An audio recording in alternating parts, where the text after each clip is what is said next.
Hey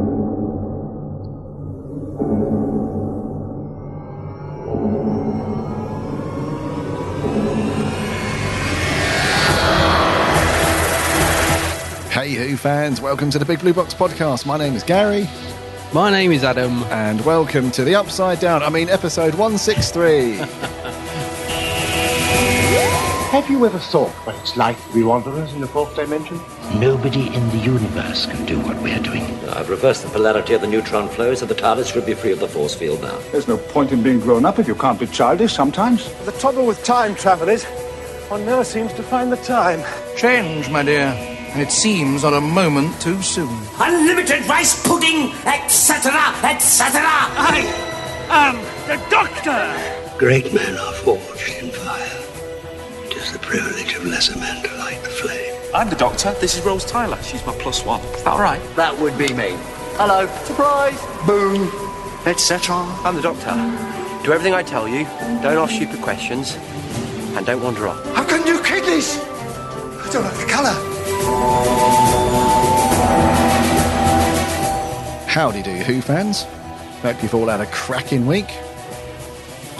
And that you've managed to do something Doctor Who related. Yay. Hey. It's been a strange week, you know. Yeah. It's been a strange week. Very little Doctor Who. But Adam and I were having a catch-up beforehand, and plenty of Stranger Things too. I was going to say, cheeky little Stranger Things reference you threw in there at the start. Little one, yeah. Yeah, well, cheeky. We were talking about it before we kicked off, and I was, just saying how good it was, isn't it? I mean, I've just, like you, just watched all of Series 2 pretty much in one go. Oh, just so good. What a brilliant show that is. I know. Somebody was asking me about it at work the other day. I said, what's all this hype about Stranger Things then? What's it all about? And it's very hard to explain it without being spoilery. Yeah. And the best thing I could say was it's like the X-Files meets the Goonies with a sprinkling of Twin Peaks wrapped up in a little bit of Stephen King. That's a perfect description. The best way I could describe it to somebody. And when I said that, they were like, oh, that sounds really good. Yeah, well, it is really good. Go watch it. It is good. I was saying to you, wasn't I? I think it's one of the, because everybody's talking about it and you sort of feel like, I said, I'm not sort of jumping on the bandwagon, but I said, I think it is one of the few shows where it really does live up to the hype. I just think it's such a good program. And it's really weird because I didn't want it to end. I sort of was watching episode after episode back to back pretty much. And I kept thinking, oh no, only 3 left. Oh no, only 2 left. And I was thinking, oh no. But it did not disappoint. I thought it was a great sort of continuation of Series 1. Yes, very good. I think there was an extra episode, wasn't there, in this one? It was 9 compared to it was, 8, I believe, yeah. Yeah, what a show. I wonder, there must be some Stranger Things podcasts out there. It's really weird. I haven't looked yet. I shall have to have a look. I expect there's some, must be. There must be, yeah. There's a podcast for everything these days. Yeah, there pretty much is, yeah. I found a podcast for Alan Partridge earlier. Did you? So if there's one for Alan Partridge, there must be one for Stranger Things. Yeah. I'm sure there's probably thousands of them. Yeah. Did you? Is there? I guess I occasionally do a search for a Blake 7 one because there's not many Blake 7 podcasts. Oh, okay, so right. Still hankering after doing one with you, but haven't convinced you yet. I need to watch the show first. I know. And then I can do a podcast with you about it. Somebody did request it, didn't they? Do you remember? A few weeks back on the Facebook, I saw it. Someone commented on the Blue Box Facebook page saying, when are you guys going to do a Blake 7 podcast? And I thought, Gary will think I've set up a fake account and written that myself. But so we have at least one listener out there that would like us to do it. We do, yes. We just don't have the time though, do we? Really? I mean, maybe one day we will. Perhaps when we're retired and in our 70s. That's what I was going to say. If that lottery win comes off soon, and the mortgages get paid off, we've got a bit more time. Don't have to work, then can have as many. We'll do a podcast for every show that we like. I was going to say, because you want to do a Wheels of Gummidge one as well, don't you? You'd really love to do a Wheels of Gummidge podcast, wouldn't you? Yes, I would. So that's on the list as well. So we've got Wheels of Gummidge, Blake 7, and Doctor Who. And Stranger Things. And Stranger Things now, add that to the list. So we just did a few more hours in the day. and we'll be sorted. Exactly. Yeah, it's becoming a bit like the app saying, isn't it? Do you remember years ago when the app, as smartphones blew up like sort of 10 years ago, and everybody started making apps, everything, and the saying was, "There's an app for that. Whatever you want to do, there's an app." Oh yeah. It's a bit like that with podcasts, isn't it? Whatever you want, whatever you're into, there's a podcast for that. There's a podcast for that. You just need to find it. Yeah, that's true. Good times. Yeah. So our long list of podcasts. Absolutely. Yeah. So I hope you guys have had a good week and that you've managed to stay abreast of Doctor Who news. Not as big news as we had last week with the Series 11 stuff. But we have got a couple of bits to go through, and then a couple of bits of merch. Old Dalek Tat's going to slide in very shakily over the cobbles. And then we're on to the kickoff month, revisits month, where we're going to look at some of the classic Who stories that you and I have either not reviewed together or just a particular story that we want to re-look at. And so this week it's Remembrance. Unlimited rice pudding. Yeah, I'm just looking at the list actually to see because obviously the whole month is the revisits month, and I'm just looking to see what we've got coming up. I mean, they're all classics. Well, our listeners know that. So yeah, we've got some good ones. Yeah. Two out of the remaining 3 are absolute belters. 2 out of the remaining 3. Okay. Yeah. All right. One of them is very divided, but the other 2 are constantly like, yeah, they're brilliant. So. Yeah, and without revealing too much, I think there's going to be one there that you're saying is about her, that everyone thinks is about her, that I've always felt is slightly overrated. So that's going to be quite an interesting review when we get to it. Okay. I shall say no more. It's one that I like, but yeah, obviously I should give it another watch before we do it. But no, when I saw it on the list, I was always thinking, people always rave about that. And I think it's a good one, but is it that good? Anyway, I'll say no more. Time will tell. Time will tell. It always does. Pun intended. It always does. Yeah. What have you been up to, buddy? Anything Who related? Not massively. No. I popped into town earlier, and I did have a look in Smith's to see if they had, because there's very few places now where I can find the Doctor Who figurine magazine that comes with a little figure on the front. Occasionally in my local Smith's they'll get one. And they did, but it wasn't the one I wanted. So they had this Cyberman one in today, which I looked at him, and it's the modern series Cyberman from the Tennant era. The Iron Man. Iron Man. Yeah. And I was just like, nah, don't want that. I wanted the week before, the month before, the cheetah person, but they didn't have it. But weirdly, they had Agdor, the big special issue. They did. It's really weird. They never get them in, and I wonder if somebody's ordered it especially and not collected it, because they had it behind the counter. But I've already got him, so I was like, oh well, I'm not getting him. But anyway, so yeah, I didn't pick up much. And I was a bit sort of disappointed. I'd got a few things in mind I hoped I'd get, but they didn't have any of it. But when I got back, there was a little treat waiting for me in the letterbox, which is from Big Finish. I had the new McGann set arrived today, the Time War. Is it just called the Time War set? Yes. Yeah. The Time War box set. So yeah, looks nice. I've only been back probably an hour. So, I've literally opened it, looked at the box and gone, ooh.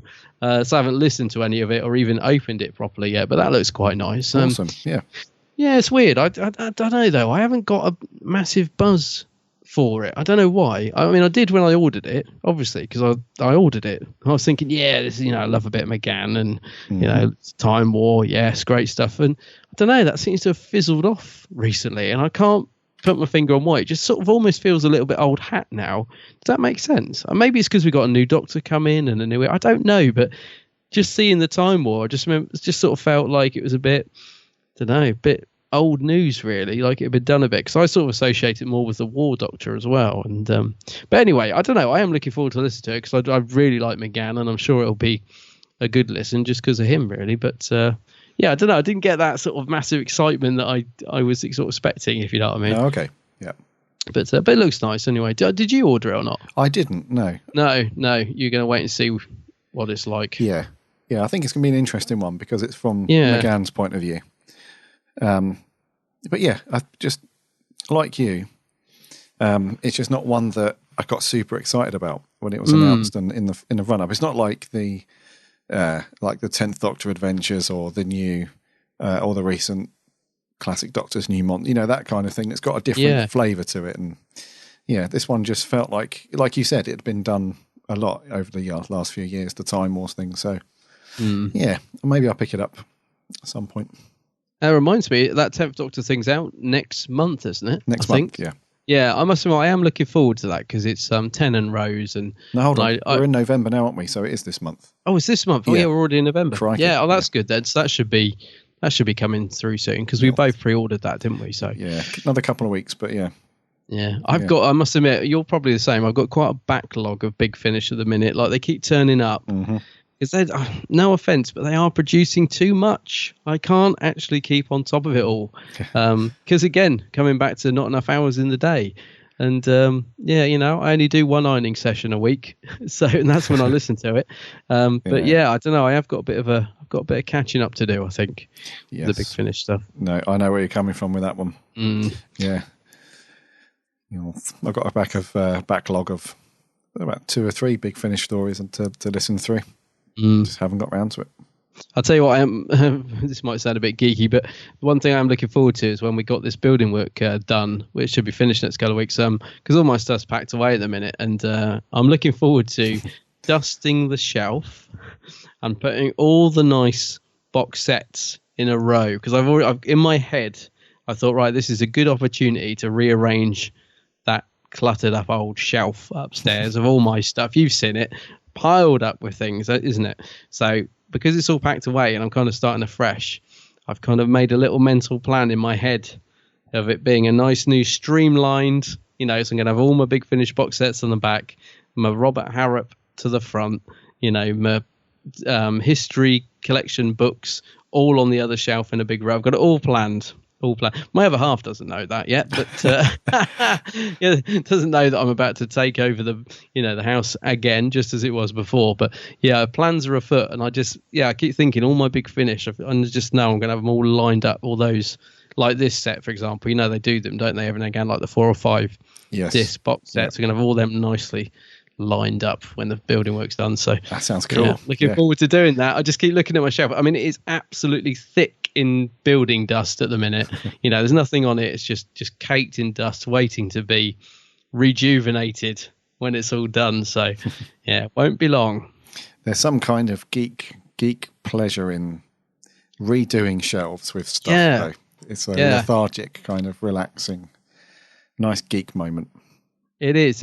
Yeah, just need more shelves. That's the only thing I keep thinking. I've got all the Titan things I'd like to put on display, but I haven't really got room for them in a minute. But right. Yeah, but I know you mean. You're the same, aren't you? You've got your shelf that you got your Funkos and that on, and stuff. Yeah. It's like base of operations in my house. Mm-hmm. It's like it's got this big bookshelf, and it's just top to bottom Doctor Who stuff. Yeah, and it's like my one sort of area of the house that's sacred. It's like my little place of happiness. If that's the best way to describe it. Yeah, it's cool. It's weird actually, because the builder said to me the other day he's building a bookcase in the front of the house, and he said, he knows I'm a Doctor Who fan, I suppose. He's spotted all the Daleks covered up around the house, but he's like, so I'm building this bookcase. Just so you know, it won't be thick enough for your Doctor Who annuals, mate. I was like, what? Like he knew that I'd already planned what I was going to build it. I was like, oh, well, just build it, and I said, I'll work around it. It's just really funny that he already knew that all the stuff I was going to put on there. Oh, that's cool. So I got to find a place for them now. Apparently it's not deep enough for them. Yes, that's a common problem. Yeah, very common. So not much else going on in my Doctor Who universe this week, mate, but have you been doing anything? You watched anything? Listened to anything? No, I haven't, mate. I've had another quiet one. Stranger Things. Yeah, Stranger Things at the weekend. Binge through the whole lot of that. And I'll tell you what, that is so cool. Watching 9 hours of that, 8 and a bit hours of that from start to finish. That was very cool. I said to you, didn't I? I'm so glad they dropped the whole series in one, because I don't think I could have waited week after week. I think I would have been going insane. Yeah, it's awesome just to binge watch, because they haven't done that with the new Star Trek Discovery series. They're dropping a new episode every Monday. Yeah, I've struggled with that, and some people are really raving about it. I watched the first 4.5, Okay. And I've been watching them with my partner, and he just got by the middle of episode 4 or 5, I can't remember now. He was just like, "Oh, fed up of this. Can you watch it on your own?" And I was like, "Yeah, I'm really bored of it." I said, "Switch it off."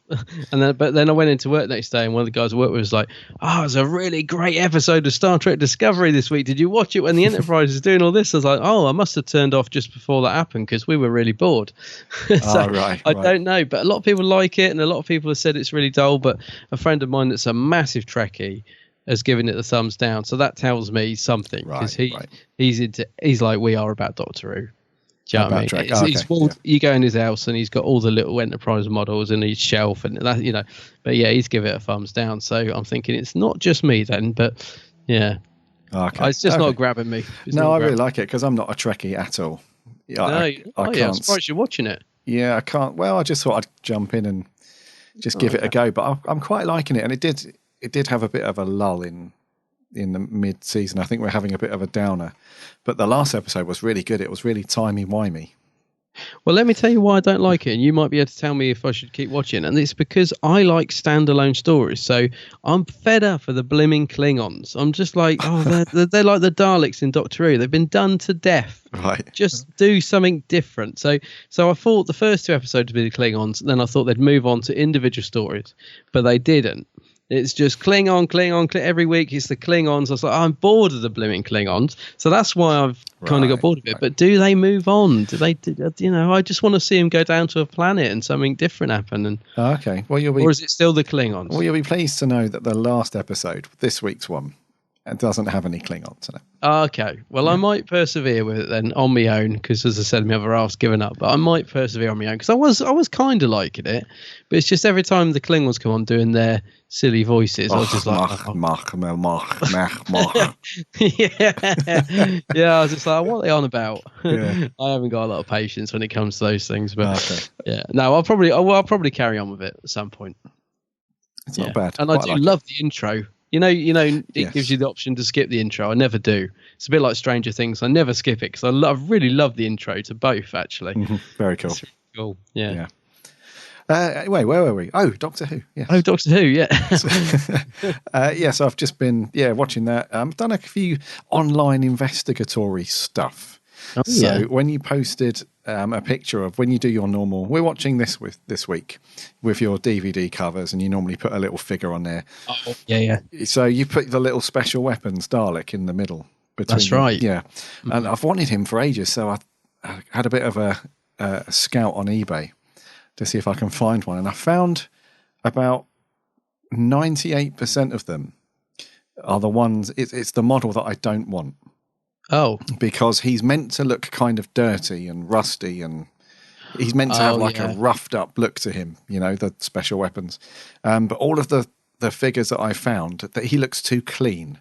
There's no markings on it. There's no rust. It's like perfectly white, perfectly gold, with a bit of the bronzy color around the top. He looks too like he's just come out of the factory.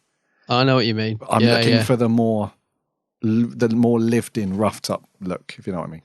It's difficult though, because I remember when he came out, and I think it was like the first batch or whatever, they went too mad with the paint apps, because I remember like everyone saying like, oh no, it looks like someone's just drawn pen down every like it didn't look very good. And then it seemed to get better. I don't know, it was weird, because I sort of held off buying him for a while, and then they seemed to sort of improve it. I don't know if they did a second batch. Yes. Made him look a little bit, they sort of blended it in better. Yes. But it did. I remember the first that looked like someone had literally drawn all that oil that's supposed to be running down him in pen.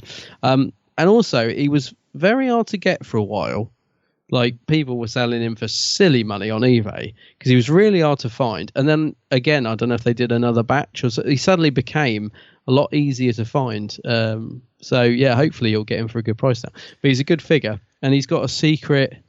Because he talks, doesn't he, this one? Although he doesn't talk in the episode, you can press a button on the figure if you get the right one, because there is one that doesn't talk and there is one that does. And there's a hidden feature on him, mate. And I can't remember how you do it. But there is a video. There's a video where the guy shows you. I think you just hold the button and press it twice or something. And there's like this hidden voice you can find on him. Right. So, yeah. So when you do get yours, remind me and I'll find that little hidden feature, because it's quite funny. He sort of talks really deep or something. Oh, okay. Yeah. Whereas I think if you normally press it, it's just sound effects of gunfire or something like that. Yeah, there is. There is about 4 different models that have been released over the years. The one I'm after is the one that was exclusive to Forbidden Planet International, the .co.uk guys. That's the one that looks the most screen accurate to me. I can't remember now. So what's different about him? Is it a talking one or not? It is the talking one. It's the talking one. Yeah. Okay. So they released 2. Well, they released 2 figures that were in like the standard packaging. You know, the older style blue packaging with the clear plastic. Yeah, that's the one I'm thinking of. Yeah. There's 2 versions of that. One's the standard one, and one's the talking one. Yeah. Then there's another one that they brought out, which is a bit smaller. And then there's the figurine one that came out as part of the... Oh, I remember that, yeah. Yeah. So I'm after the talking one that was the .co.uk FP. But that's the one that goes for like 50, 60 quid on eBay. Yeah, I was going to say, I'm sure he was around sort of 20 or so last time I looked. But he is one of those where you just have to keep checking and you might just get lucky, if you know what I mean. Yeah, so I've set up a custom alert. So if somebody posts one on eBay, I'll get an email so I can track him down. That's a good idea. Yeah, so hunting down the Special Weapons Dalek, and also I had a bit of a conversation with forbiddenplanet.com. Oh. As you know, I still haven't had my first Doctor Funko Pop. Oh, right, yeah. So I said, look, what's going on? Mm. You've had the order in for quite a while now, and everyone's got one. And their first reaction was, oh, you haven't got one. Duh. Well, the clue's in the, when you asked me what the problem was, the clue was in my description. So after their shock and surprise, oh, we haven't got any now. So, yeah, sorry about that and all that, but there's none left. Are they getting? But surely are they getting more? Well, they are now, yeah. Because I said to them, well, that can't be right, because on your website you can still on there. pre-order. It says you're showing us out of stock, but you can pre-order. So anyway, they were like, well, don't know. We'll have to check the inventory and stuff because our website's a day late or something. And the last time this happened, loads of people thought they ordered one and secured one and they didn't get one. And I don't understand how it works. I think Funko are supposed to be renowned for a bit of a nightmare to order from in terms of getting stock. I don't know if I don't know how it works. Like they promise stock and then it doesn't get delivered for months. And it seems the release date is constantly changing on Funko Pops and stuff. So yeah, I'm sure you will get one, but I can imagine it's frustrating, isn't it? Especially when he's there on the website. You're like, where's mine? Because somebody was kind enough to email us. No, they tweeted us, didn't they, about the TARDIS, Christmas TARDIS. That's right. Yeah. Because I was saying to you, I'd heard a rumor that Forbidden Planet were only going to get 70, and I said I don't know if that's true. And then someone sent us a screen grab showing us the guy talking about it, and it is true. And I was thinking, so presumably, because they've still got that for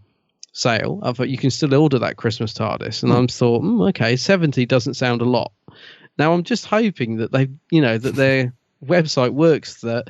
Like on my website when I used to have it, I'd put in the quantity. You couldn't see it, but it had the quantity so that when that quantity had gone, the pre-sale went off.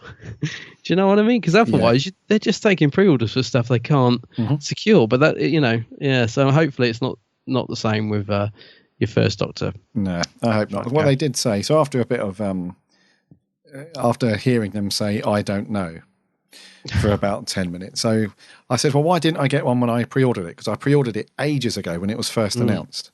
So why didn't I get one of the original? Oh, we don't know. So what stock, how many did you get in then originally? Oh, we don't know. And so I said, well, are you getting any more stock in? Oh, we think so, because somebody's updated the website.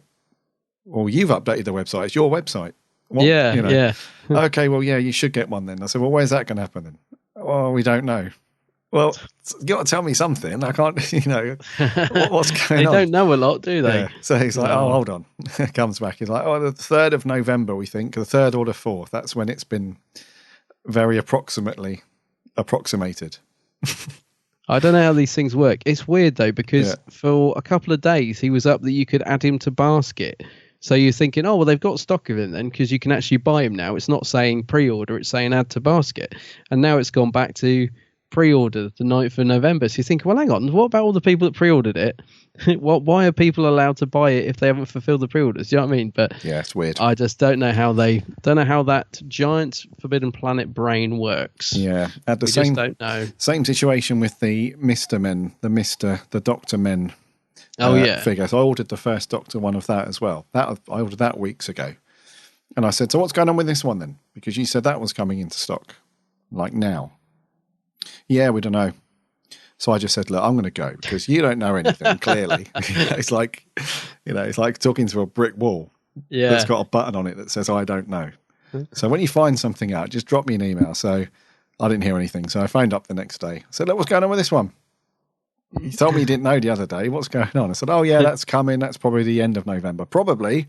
So I don't really mind too much because I'm not buying a car. I'm not remortgaging the house. I'm not buying, something crazy money. It's not that much, but it's just the frustration of nobody can actually say, yes, this is happening. I understand that, at times stock issues can be a bit meh, especially when you've got like exclusives coming from overseas and stuff. But it would just be nice if somebody said, look, here's the reason why, but you're going to get it here. Or whatever. No, but, I know what you mean. It's just like, you just want to know. Yeah, so it's just the constant, we don't know, I have no clue. It's almost like they're saying, look, just trust us. It's coming. We don't know exactly when, but just, have some faith and it'll be with you. And, And I'm sure I'm sure any week now, when we sit down to record, you'll suddenly just pop up on the screen. You'll be like, he's arrived. So I'm sure any time now. Yeah. He'll just be on screen. But so. Yeah, I'm sure. Yeah, he will. So yeah, that's all I've been up to, mate. Just arguing with Forbidden Planet and looking out for some other stuff. But yes, not much else. Yeah. Anyways, shall we land the TARDIS and do a bit of news? Yeah.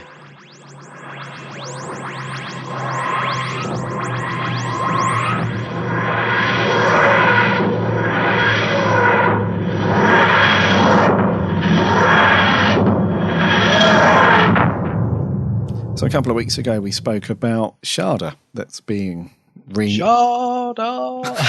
Can't say the name without doing that. Yeah. So we gave you the scoop on the whole being animated and some re-recording done and all that jazz. And so good news for our listeners down under. They're getting a cinema release for Sharda. Ooh. Which is always exciting to see any type of Doctor Who on a big screen. Yeah. So if you are around, where are we? What part of Australia? Because it's not small, is it? Australia? No, it's not. It's not small. It's not I can hear Sammy shouting at you from here. Not small, Gary. I can't. It might be all over Australia because normally they say it's in like Sydney or it's somewhere. But anyways, on November the 24th, all it says is participating cinemas. Oh, right. So I can't actually say where. But yes, this is really cool. So I love it when cinemas grab hold of Who and see and deem it worthy enough for the big screen. And I think this could be very cool to be played on the big screen. Yeah, me too, mate. I was going to say I can already hear everybody here in the UK screaming at us as well, going, "Why haven't we got it? Why haven't we?" But I suppose the thing, I mean, we have got one very limited cinema showing of this, haven't we? The BFI are going to be showing it. Yes. Sometime soon. Can't remember when it is. Next month, I think. So we did get that, and I know why people do go mad about these things because we would love that. I mean, if this was in the cinema near us, we'd be going, wouldn't we? For sure. Oh, of course. So it is a very cool thing, but obviously, it's in Australia, so it's a little bit far to go to see it on the big screen for me and you. But it's a very cool event. I think this would look great on the big screen. Actually, I'm still hoping. Fingers crossed we manage to get tickets to the BFI one to see this on the big screen, but we probably won't. But because I think there's only about 200 seats in that cinema, isn't there? If that. Yeah. Whereas this looks a bit more. Well, like you said, it's going to be in more than one cinema for a start. So so that's quite exciting. Yeah. Yeah. Right. In other news, Jamie Childs has been announced as the first director confirmed for Series 11 of Doctor Who. Now, I must admit, mate, it's not a name I know. I don't know, as soon as it was announced, I saw Jamie Chant, never heard of him.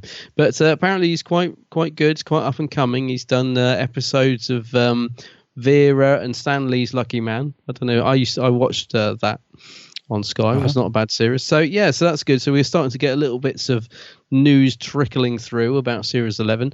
He was also responsible for directing the 13th Doctor reveal. Yes. Apparently. Yeah. Which is interesting because it was a good reveal. I suppose I just keep thinking of the TARDIS. I just can't get past it, I'm afraid. I know. But that's probably not his fault. It's probably nothing to do with the director. But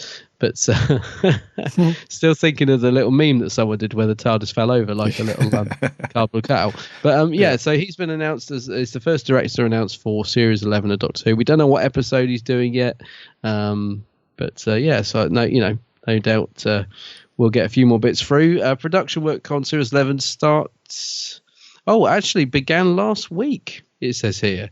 Production on Series 11 began last week. So they're filming. It's happening. Wow. Did not know that.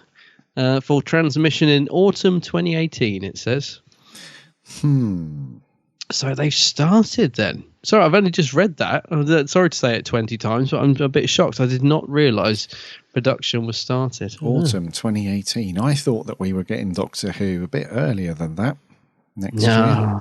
No, I knew it was because I kept hearing that it was going back. Okay. I thought it was summertime. Okay, so autumn. Okay. Autumn. It's going to be ages, mate. It's going to be ages, isn't it? Yeah. That's cool news, though. Bit of news trickling through. Yeah, and I was saying earlier, time goes so quick. Not that I want it to. I don't want to wish time away, but we said this was Series 10, didn't we? Oh, it's so far away, and then the next thing you know, it's been on TV. We've reviewed it and forgotten it, so it'll soon rattle round. It will. Yeah. Cool. So there you go. Jamie Childs, first director announced for S11. S11, yeah. That's going to do for news. Shall we get our grumpy friend in? Go on then. How is he today? Can I see his little lights? He looks. Yeah, his little lights are flashing. Look through the door. I was going to say. Can't wait to come in. Yeah, he's a bit happier today because we're talking about his mates in the review today. Oh, that's what it is. So, but let's have a look. Merch corner. Merch corner. Merch corner. I don't know whether to be impressed or disgusted. It's a bit rubbish, but it's pretty. It's very pretty. No, is the answer. Is there no cup of tea with that? No, the cat agrees. Oh, not even a cuppa these days. He's getting even when he's in a good mood, he still has to just push it. We have to get that baseball bat out again, I think. He is wobbly. Yeah, he is wobbly today, isn't he? He's all over the shop. He looks like he's been on the sherry. Yeah, he's had a few. Got a few sherbets. He didn't like that baseball bat comment. Look. He's off. No, he's not happy with that at all. Well, he'll get over it. What's he got then? Right, so Big Finish themed. Oh, lots of stuff. So a couple of things to go through. First up, the Fourth Doctor, Mr. Baker, is teamed up with River Song. River Song. So what's this about then? What's all this about then? So is this a River set? Is it a Fourth Doctor set? What is it? It's a River set. So series 4 of The Diary of River Song, which you probably have heard of from Big Finish already, is going to be released in August next year. And she will encounter Doctor number 4. Right. In said story. Let's see if I can find some spiel on this, because it goes through some other stories. So series, they reference series 3, which is out in January next year, and that will feature Mr. Davison as the Fifth Doctor. Right. And it's not until series 4 that we get Mr. Baker, slightly later in the year. So it's got a little bit about series 3, but the only information we have on series 4 is it just stars Tom Baker in series 4. That's it. I was trying to think because I've got the first set and like McGann's in it. I remember thinking it wasn't too bad actually, because I wasn't when I ordered it, I was like, I'm not River's biggest fan. I can take her or leave her. But I remember sort of finding it quite an enjoyable listen, actually, because I was wondering how they're going to get around the whole McGann thing as well. Yeah. But it kind of worked. I'm just trying to think. I can't remember who's in the second box set. Is it Colin or is it Sylve? I just don't know now. Colin rings a bell. I'm just trying to find it. Here we go. Diary of River Song. Oh yeah, it was Colin and Sylve. Oh, both of them. Okay. We're in the second set, so that's cool. I see what they're doing. I see what they're doing. So Davison's in the next one, and then Mr. Baker. Gotcha. Yeah, it all works out. I don't know. It can work. I mean, as I said, I'm not River's biggest fan, but I don't mind her on the other hand, and she did work quite well on audio, I thought. So I'll probably get that. And it's Tom. I love Tom. Anything with Tom. So even if it's a bit cringy or a bit, not Big Finish's best work, it'll probably still be quite enjoyable, I would thought. So I don't know. When's it actually out? Yeah, so Series 3 is out in January, so just a couple of months for that one. With Davison, and then Series 4 with Tom Baker's out in August of next year. Oh, okay. And then apparently a 5th series is planned for January 2019. Oh, right. I wonder if they're going to have in that, because all of them. They've run out of doctors at that point. David Bradley. Going to get David Bradley. Yeah. Yeah, who knows? Yeah. So, I know you'll pick this one up because it's Tom, but I just can't listen to River. Tom. Yeah. You don't like River. I know what you mean. I didn't mean, and you're not alone, because a lot of the guys I was chatting to in one of the group chats I'm in on Facebook were saying the same thing. They're particularly into their Big Finish stuff. And as soon as this come up, they were not up for it at all. They're like, no, God, no. What are you doing, Big Finish? No. So, yeah, I can see where you're coming from, but I probably will just because I love Baker, anything Baker. This is the other thing that he's brought in on his tray is another Big Finish release, which is coming out June next year. See, this might be one that you want, but I'm not sold on this. I don't know. I'm a bit 50-50. I'm 50-50, mate. Yeah. You're 50-50. Okay, so we are talking about Jenny, the Doctor's daughter, which is the name of the set. So those of you that remember, what was the episode? Oh, it was called The Doctor's Daughter, wasn't it? Yeah. The David Tennant episode. Will remember Jenny and the fact that she, I think it was at the request of Stephen Moffat, wasn't it? 'Cause she sort of died in it, and then it was revealed right at the end that she was still alive. I think Moffat particularly asked for that to happen, which is bizarre because he's never done anything with it. So that was, we've only ever seen Jenny in that one episode, and then we've never heard of her again, have we? Maybe the odd fleeting reference, but Big Finish, as they do, have picked up that strand and are releasing this box set next year. It's going to have 4 stories written by Matt Fitton, who does a lot of stuff for Big Finish. John Dorney. Yep. Yeah, Christian Brassington and Adrian Pinton. Why can't these people have straightforward names that I can pronounce, like John Smith? Anyway, I'm sure those names mean something to a lot of the Big Finish people. But so 4 stories. It's a 5-disc set, so the 5th disc is probably a making of, I should think. And that's coming out next year in June. And to the pre-order price at the minute is £23. It does go up after release. If this is your thing, if you've been crying out for more of the Doctor's Daughter adventures, then this will be for you. It's got an Ood on the front cover, which is quite cool. It's got a young man on the cover, which I don't reckon. Yeah, I'm not sure who that is, to be honest. Or something. Yeah, don't know. Don't know. So, I'm not sure. Like you, mate, I'm a bit 50-50. Not really. It's not one where I'm immediatally pressing the pre-order, but I see what people say when it comes out, I think. Yeah, I'm 50-50 on it, mate. We'll have to wait and see. But, so, I mean, Georgia Tennant, she was quite good as Jenny in the episode. Yeah, she was. Very good. And, for those unaware, it's David Tennant's better half. Yes. His betrothed. And Peter Davison's daughter, isn't it? Yes. Yeah. So it's all very Who in that family. Yeah, it is. Yeah. But interesting enough, she's actually a producer on this as well. Oh, is she really? Okay. Yeah. So it's directed by Barnaby Edwards. He's pretty good. He's good, yeah. So it could be good. I mean, it does have that sort of RTD flavour about it as well. I just think it sounds like it'll be good old sort of series 3-4-ish kind of Who. That's what it sounds like to me. The Prisoner of the Ood. Sounds like an interesting story. But yeah, when's this out, mate? June. Was it June next year? I've closed the tab now. June, yes. June next year. Yeah. So could be good. Yeah. We'll have a look.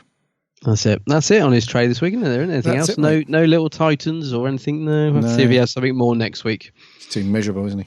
Yeah, I did see on the merch page actually. I was wondering if he might have it, but until I realised it's US only. There's a dreadful Cyberman Nutcracker. I've seen it. Just been added to the page. I was thinking, I know what to get you for Christmas, and then I realised it was a US only. But crikey. No, I don't think he'll be bringing that in on his tray anytime soon. Yeah.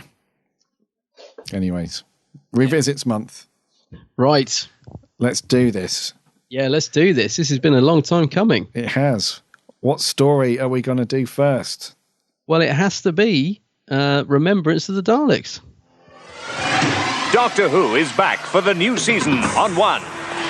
Me? The Doctor? What's the matter? Don't you recognize your mortal enemy? The devil is a Dalek.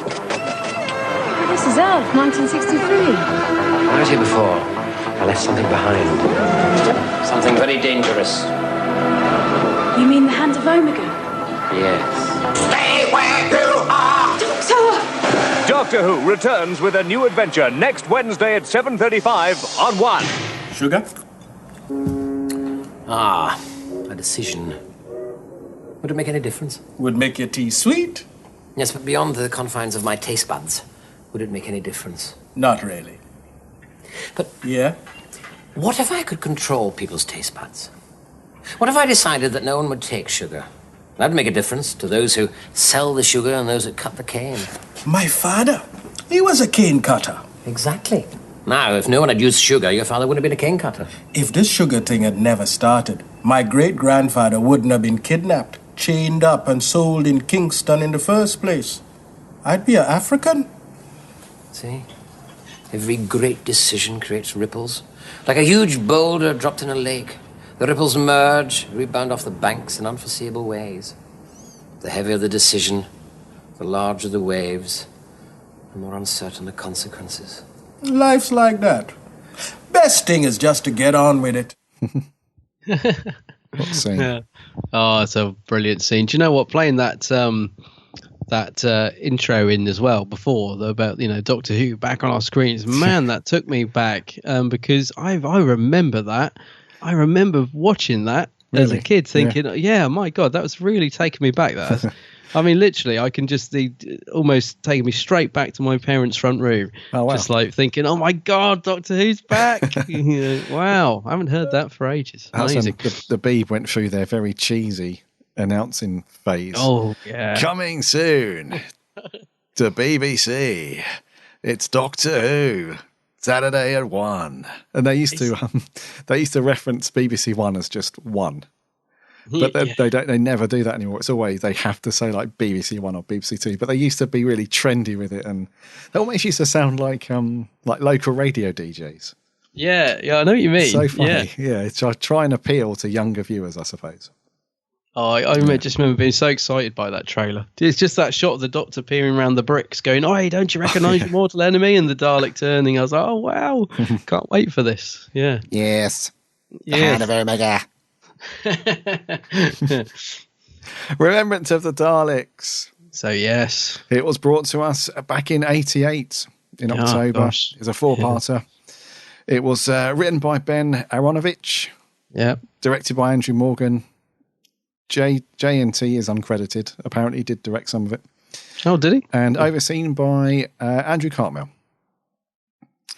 And the story is thus: the Doctor and Ace head back to Coal Hill, where sort of a unit strike force is about to take on a Dalek, which turns out to be two sort of factions of Daleks that are landed on Earth to try and get the Hand of Omega, which is this thing, isn't it? It's like a very powerful weapon. Very powerful. The actual thing itself isn't a hand; it's just been called that. But it's like this device that can, like, blow the crap out of pretty much anything. Yes. And, so the Doctor's working alongside Unit, and there's a bit of deception going on, and and the Doctor sort of tricks them at the end, and Davros pops up, and yeah, there's loads of stuff going on. It is. I was watching this because I have seen it so many times, and I always like to watch them before we review them anyway. So I did give it another watch, and I just was amazed how much is going on in this story. It's just like, there's so much going on in it. Yeah, lots. Yeah. So the reason why we chose to look at this one for our revisits month is when I first reviewed this with Adam, when we spoke about it many moons ago on the show, I was less than favourable. in my opinion on it, and that was twofold really, mainly because of the story itself and also because of McCoy. I was just not McCoy's biggest fan at all back then, because I tried to get into it and I'd watched sort of 2 or 3 stories of his, and I just could not get into his take on the Doctor. I didn't like the theme, I didn't like McCoy, I didn't like the rolling R's all the time. I didn't. Oh yeah, it used to drive you mad, didn't it? Drive me mad. I didn't like the his outfit as the Doctor. I hated how the Daleks are represented in this. You know, I just didn't like it at all. No, I remember being really shocked because it's one of the first reviews we did. I think it was. Yeah, it's very early on, isn't it? And I remember sort of saying, because you were sort of saying, what story should I watch? I'm just getting into these Doctors, and McCoy, I've got a few, but I was like, wait, if you must watch Remembrance of the Daleks, because it's one of the best stories ever. You must watch that. So when we come to do the review, we never discuss our thoughts on the story before, and I was just expecting you to love it. I was thinking everybody loves Remembrance. It's it's brilliant. And then you were just like, just didn't do anything for me really. And I was genuinely shocked. I was just like, no, this can't be true. And then, some of the thing is, it didn't make, as with any review, I remember thinking, well, okay, I can see what you mean. The Daleks do wobble, and and you haven't got into McCoy yet, okay, but it's weird. So tell me, I know, but go through what's changed. Like, when did it change? Because now you love this story, right? Yes. Because I do. I absolutely adore Remembrance of the Daleks. It's probably one of my favourite ever Doctor Who stories. But when did it change for you, mate? When did you put it on? You must have at some point thought, oh, I better give it another go. Because I think some of the listeners probably gave you a bit of flack as well, saying, what, Gary, what are you talking about? It's brilliant. And they did, absolutely, yeah. And if anybody wants to listen to our original review of this, if you head over to the website and go to episode 6. Oh, wow. That's how early on it was. June 2014. Oh, gosh. Yeah, many moons ago. And you'll hear me going absolutely, putting it through the shredder for sure. Yeah. And so what changed? Well, I tell you what, the moment that it changed for me, I can't really put my finger on it exactly, but I had the soundtrack on. I was doing some work, and I had the 50th anniversary soundtrack. It just goes through each Doctor's era and picks out, And I was off doing something. I was, messing around with something. And I heard McCoy's theme come on. And for some reason, because I was listening to it in another room, it sounded slightly different to me. I don't know why. It just sounded slightly different. So I came in and I looked at the screen. I thought, oh, that's McCoy's theme. So I turned it up and I started it from the beginning again. And I thought, it sounds pretty good, because I wasn't a fan of it at all before then. No. And I turned it up and quite loud, and I played it from the beginning. And I thought, I want to go and watch some Doctor Who now. It really, for some, sometimes when you're not in the mood for watching something, or you don't think you are, but then you'll hear somebody talking about a TV show, or you'll hear a little snippet of a soundtrack or something, and that just turns the switch. Yeah, I know exactly. Do you know what I mean? And suddenly you think, well, I fancy watching it now. Just feel like watching it, yeah. And so I went down and I can't remember what story I put on it. I think it was Curse of Fenric. I think. It was either that or Greatest Show. So I stuck one of those on, and I thought, I'm actually glued to this. The first episode, the credits went by, and I thought, okay, I'm going to carry on. And then from that moment on, I think it was just a snowball effect. Yeah. So, I started to sort of take off my critical hat and my skeptical hat and just sort of went with it, really. And then after a few weeks had gone past, and I'd watched pretty much all of McCoy's stuff, and it was just it was a real bizarre transformation, because I'd gone from feeling quite strongly that I didn't like it at all, because it was the only era of Doctor Who that I wasn't a fan of at the time. Yeah, that's right. Yeah, I remember. I'd liked everything else previous and all the modern stuff. It was the only era that I just couldn't get into at that point. But then, it was just hearing that soundtrack. It must have been subconsciously, because I was off doing something in another room. And for some reason, it just made me stop what I was doing and made me think, oh, that sounds really cool. I think that might be McCoy's. I can't be sure. So I came in here, like I said, and replayed it. Got me into it, watched a few stories, and then it just snowballed. So a few weeks after that, I thought, why did I dislike it so much? This is awesome. And it's been a bit of this sounds like a bit of a love letter, really, to McCoy and that era. But since then, I absolutely love McCoy. And it's such an underrated era of Doctor Who, I think, because the opinion that I used to have, I think, is shared amongst quite a few fans of Who. If you put, if you go to a convention and put all the Who fans in a room and say, rank your Doctors, McCoy never really finishes up in the top 3 or 4. It's always Tom Baker, Troughton and Hartnell, and probably McGann now, and probably Davison, I would say, for some people over McCoy. Pert was always popular. Pertwee as well. And and that's how I view it now. I view him as such an underrated. And I remember talking to, when we went to London Film and Comic Con this year, and we were hanging out with the Who Addicts guys, and I was talking to Matt and Liv, and Liv was saying that she felt she still feels the same. I don't know if she still does, but she feels the same, that she just cannot get into McCoy. She just really doesn't like, any of the stories and him as the Doctor. And it's exactly how I felt. And I don't know how to get people into. I think it's just an organic thing you just go through, because if you know what I mean, it's not one thing where you can say, right, go and watch this story and then you'll like McCoy's era and all that stuff, or go and do this. I think you just have to naturally discover it, if you know what I mean. Yeah, no, I do. And there is a progression to McCoy's Doctor in there. And I mean, maybe that's it, because you hadn't seen that many McCoy stories when you watch Remembrance. So it's almost like just jumping straight into the deep end. Yeah. So you hadn't sort of seen his Doctor evolve. So you're sort of taking him, just on face value of that story. And I think there is a definite progression to McCoy. Yeah. So if you watch him from start to finish, I think at this point, so this is, it's kicked off his second series.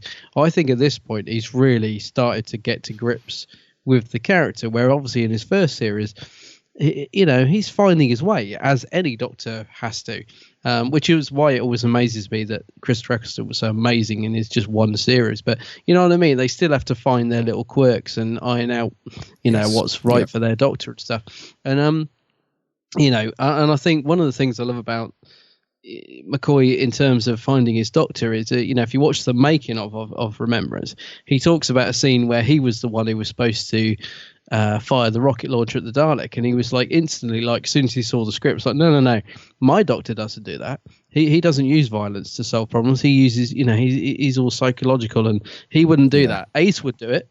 Give that to Ace. Give that scene to Ace. So I'm thinking, so by this point, he's worked out what his Doctor is, what he would do, what he wouldn't do, and stuff like that. Whereas, back in Time of the Rani, Paradise Towers, and all that, he probably would have just read the script and done whatever it said. But that's why I love about his Doctor. He totally progresses, and then obviously in the third series becomes much darker. We get the darker jacket, and he's much more mysterious, but. That mystery creeps in a lot more in series 2, I think. So, I think that's probably what it is. I mean, when you watch this, you haven't seen that much McCoy, so you've seen a couple. He is a little bit more, I don't know. He is a serious actor, but you know what I mean? I suppose if you take a couple of his episodes, you might think he's a bit clown-like at times. So that probably come across, but...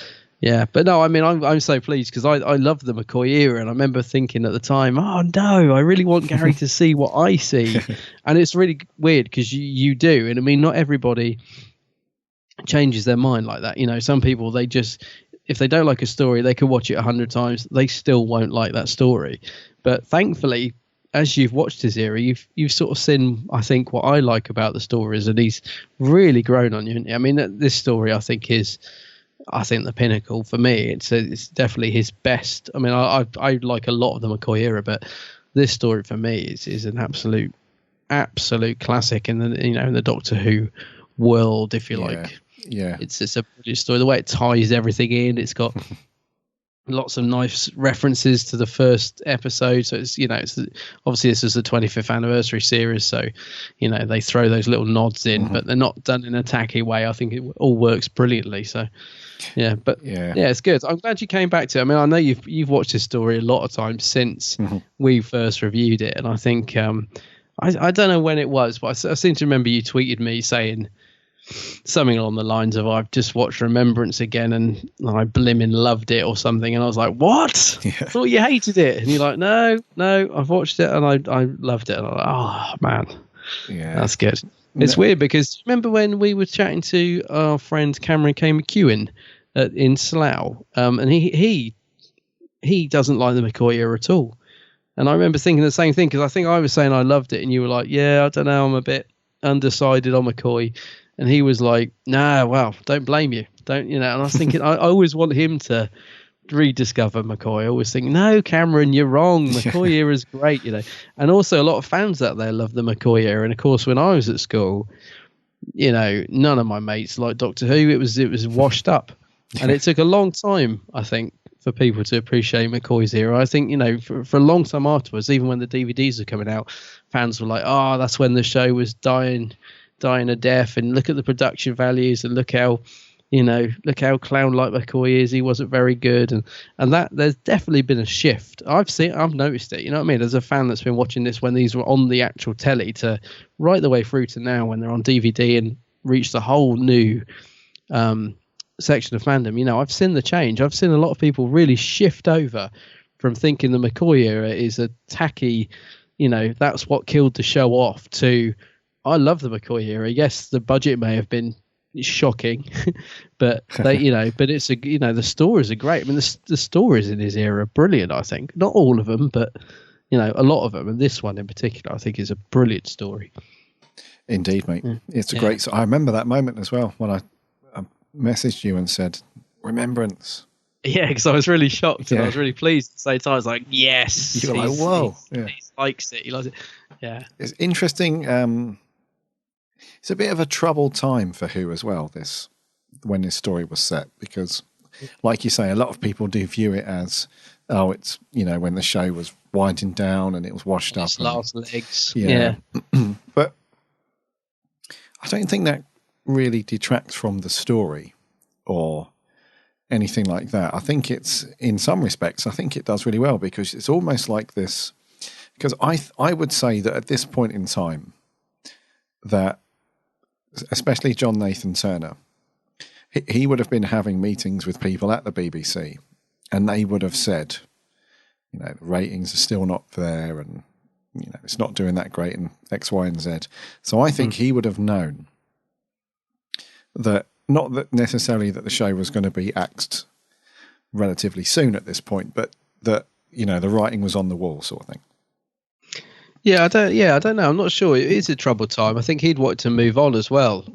Round about now, I think he was saying, I've done that, I've done this. And I think they couldn't find anyone else to do it, and he was kind of coaxed into carrying on as producer. I'm not sure if it was this series or the last series. I can't remember, but yeah, it's a very troubled time for the show. And one thing that amazes me, even watching this again last night, and it does amaze me, is what they managed to create with the budget. I mean, people will watch this and think, oh gosh, look at that cardboard spaceship flying through space. Oh, that's really funny.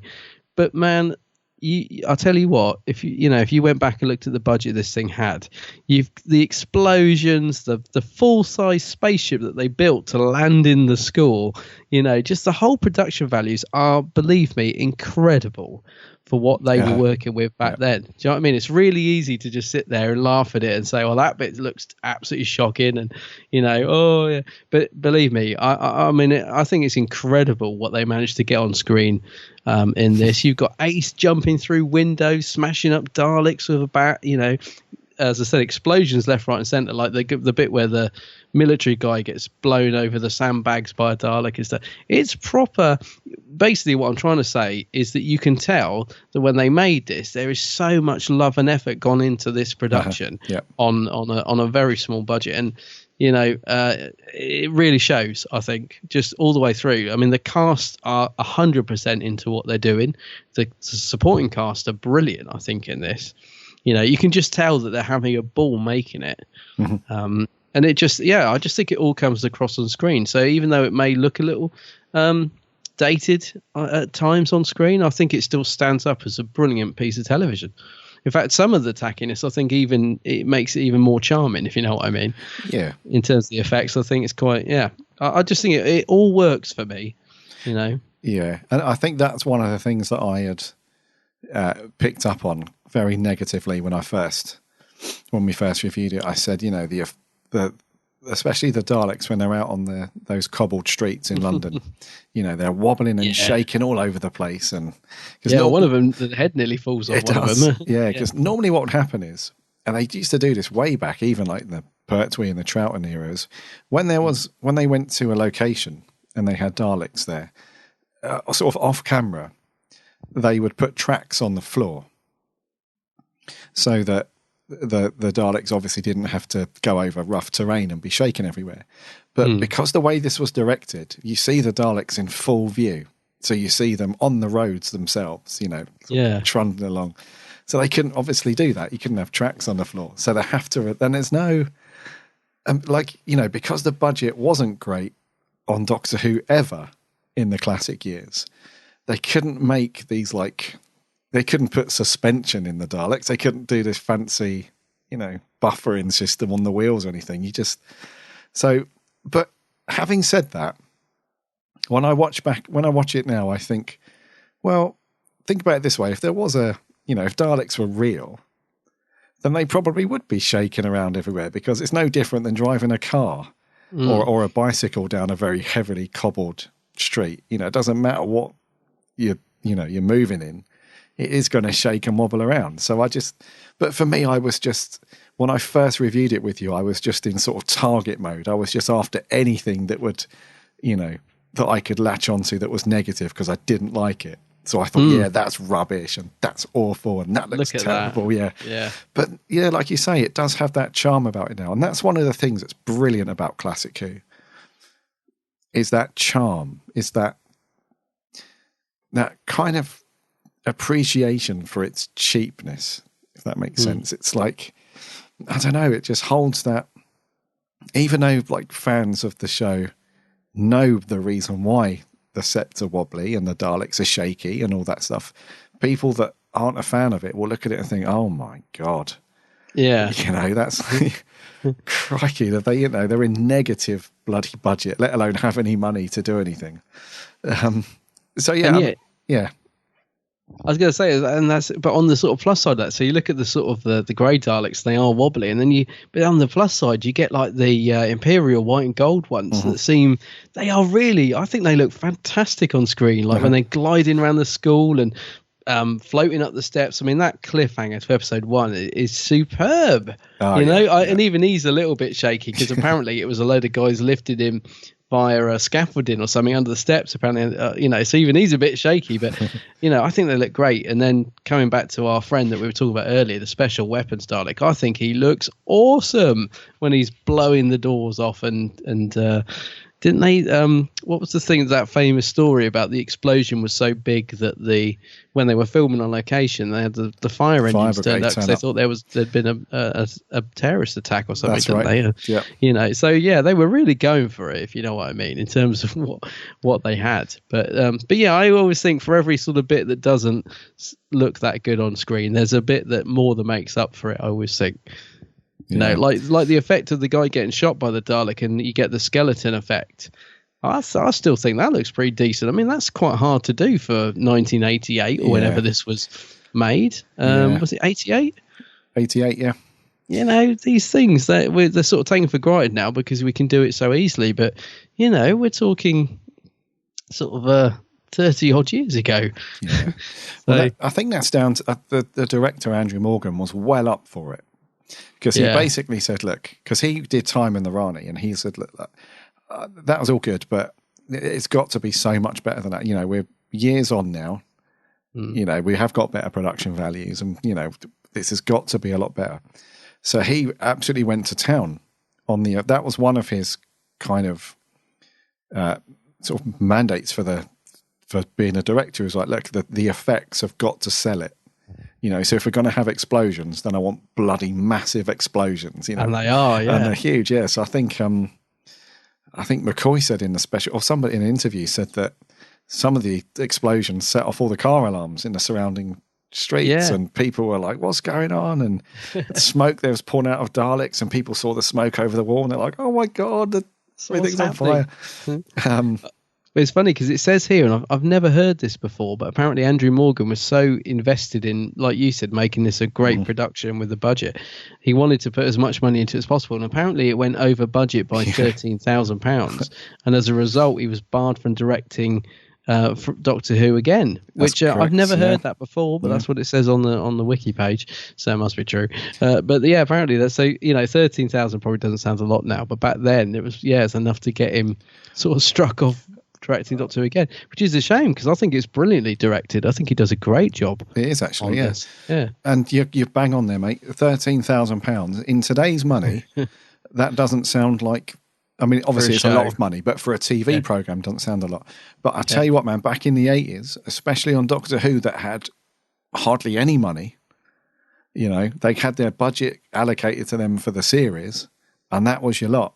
If you went over, you went over, and that was it. So, I mean, £13,000 over budget on an episode of Doctor Who in the 80s, that's like saying, you know, EastEnders, a single episode of EastEnders went over budget by like £3 million. It sounds like a ridiculous amount of money. But that's what it would have been like. 13 grand was massive, you know, and they couldn't afford to lose that. So he would have got his kicked all over the place. I was going to say, hopefully when he watches it now, he sort of thinks, well, it was worth it. But back then he was probably like, oh, what have I done? Yeah. But he probably thought, go on, get out. Wasting all the money. It's like, you'll thank me one day. This will be brilliant. Hopefully the DVD sales have made up for it. They should. Yeah. But that is cool. And he went nuts. Yeah. So I think there was another.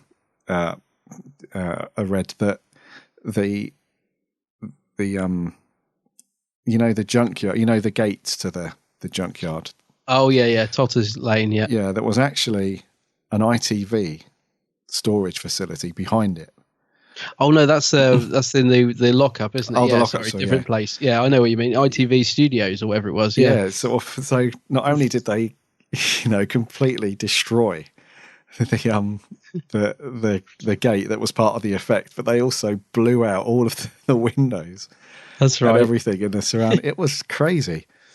It is mad when you think of it. It is, yeah. But if you look back, if you watch it now, it does add that extra bit of oomph to the story, because if you look back at effects previous to this, and especially as you go back each era, if you go back to Collins and Davison's, every time you go back, the effects look more puny as you go back. So if you think about like a little puff of smoke that went off somewhere that was meant to be an explosion in Davison's era somewhere, it's worlds apart. It's a proper, it almost looks like a feature film. It does. I was going to say, it really does. Watching this again yesterday, I was just like, it really does look like they've tried to make a little mini feature film. Yeah.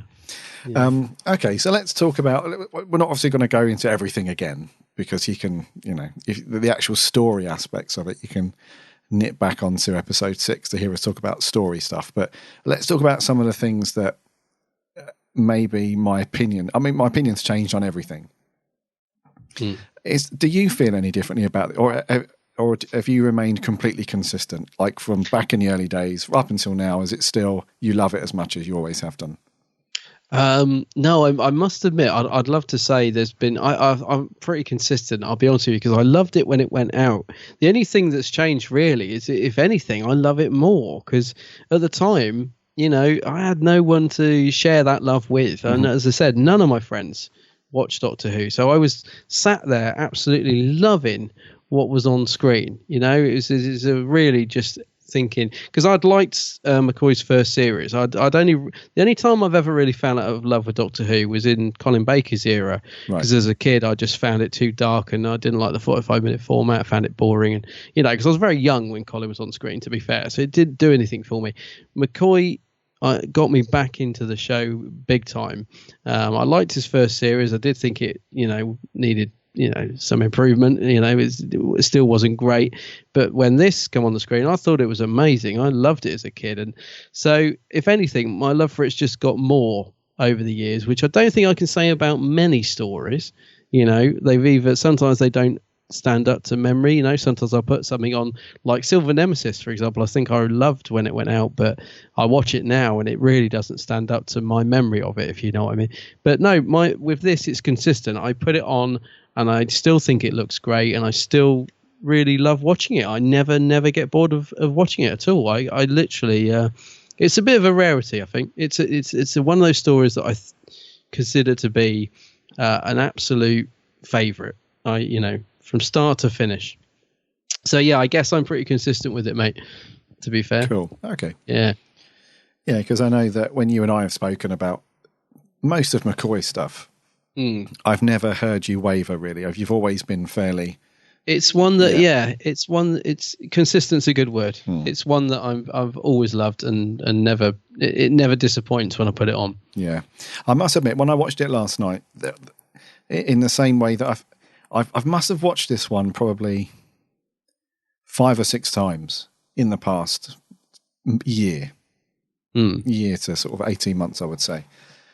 And every time I watch it, I do get that smile on my face when, when you just see the Coal Hill sign at the beginning and the kids are going in, and the camera comes around and you just see the Doctor and Ace there. And, it's just like they've lived that role. It feels they come across so natural. Sophie Aldred is so good as Ace, and obviously McCoy's brilliant as the Doctor, but they just seem like, because this is the start of series 2 for them, sometimes in the first one you think, are they going to take a little while to get back into it? Are they going to hit the ground running?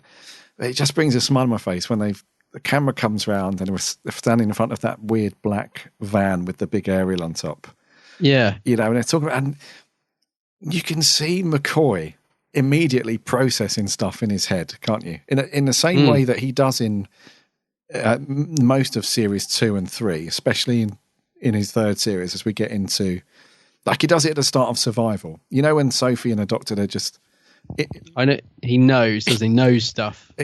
Precisely. Yeah, they're on just a normal street, nothing happening at all, nothing suspicious. It's all quiet, it's all happy, but there's just something in his mind. He can sense that something isn't right, something's going down somewhere, and that really brings a smile to my face when I watch a McCoy episode like that, because he's so good at that sort of his face. It doesn't look like he's.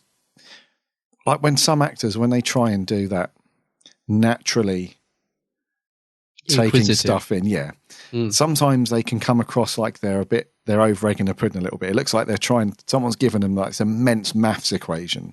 And they're trying to figure it out in their head. But McCoy had this subtle way of just glancing around, and almost like when Ace is talking to him, it's almost like she's talking to him and he's only 90% there.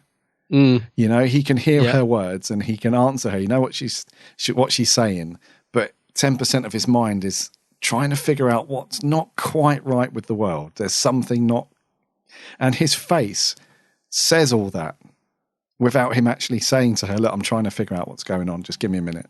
Mm. And it's wonderful. That for me just kicks the story. Even when there's no action going on, we haven't seen a Dalek yet, we haven't seen anything, but it just kicks the story off. You just know that it's going to be a belter because he knows that something's coming up. Yeah, no, yeah. I know exactly what you mean. I know I can see exactly what you're getting at. I've got to just go back to Sophie for a second because you mentioned about the chemistry and how they hit the ground running, and they absolutely do. And one thing that I nearly always forget when I'm watching this is that it's Ace's first proper story with the Doctor. Yes, the chemistry between the two of them is fantastic, and it's like they've been traveling together for ages. And I always think, I totally forget that.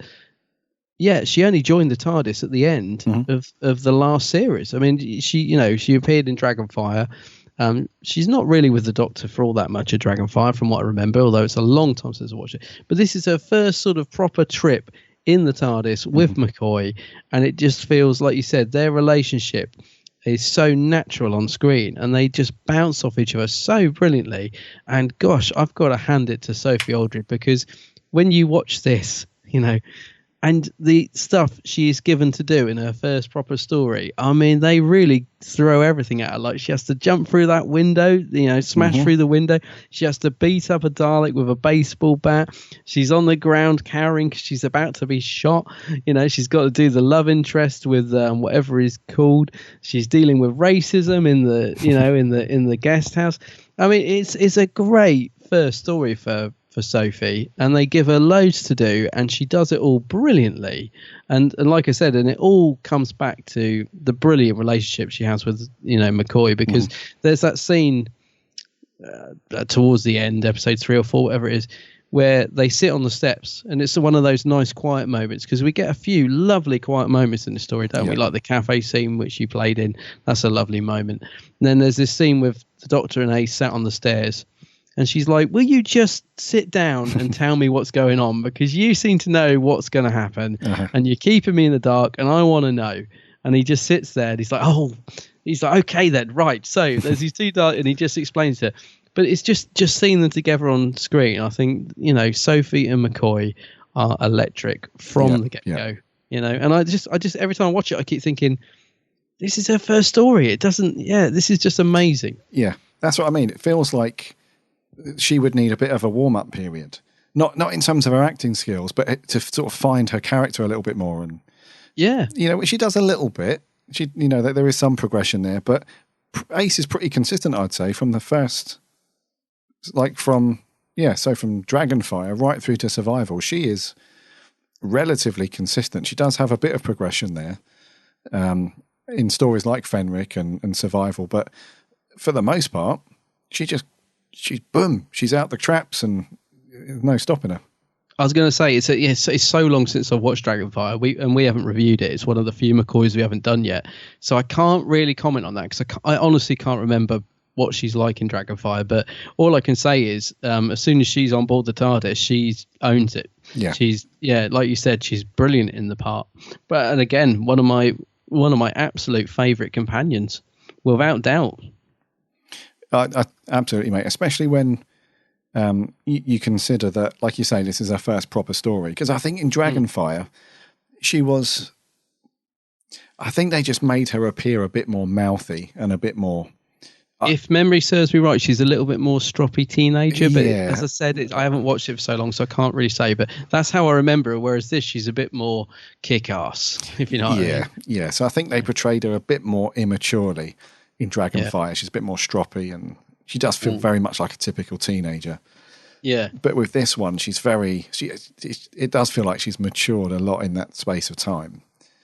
Because we don't know how much time's elapsed from Dragonfire to this. I assume hardly any at all, because they should just be. There's no reference, is there? Not that I remember, anyway. I don't think so.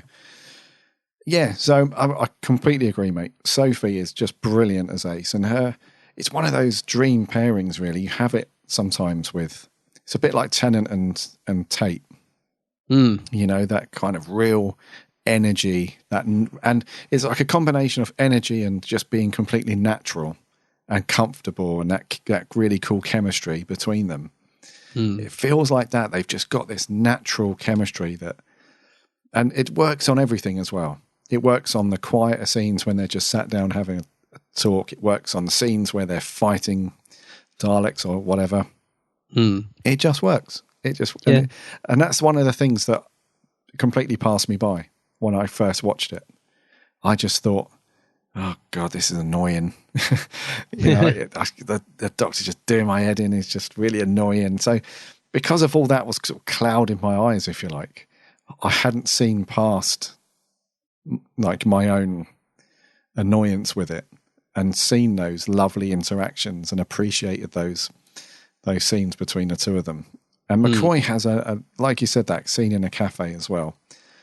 That's one of the things that's really cool about this 4-parter is it has these little slowdown moments where they're just really poignant, because sometimes you feel like, oh, they've put this in here to slow it down a bit, and but you do feel like it's really poignant because it sort of pulls that character or those characters out of the main story just for a few minutes, but it also drives the story forward as well.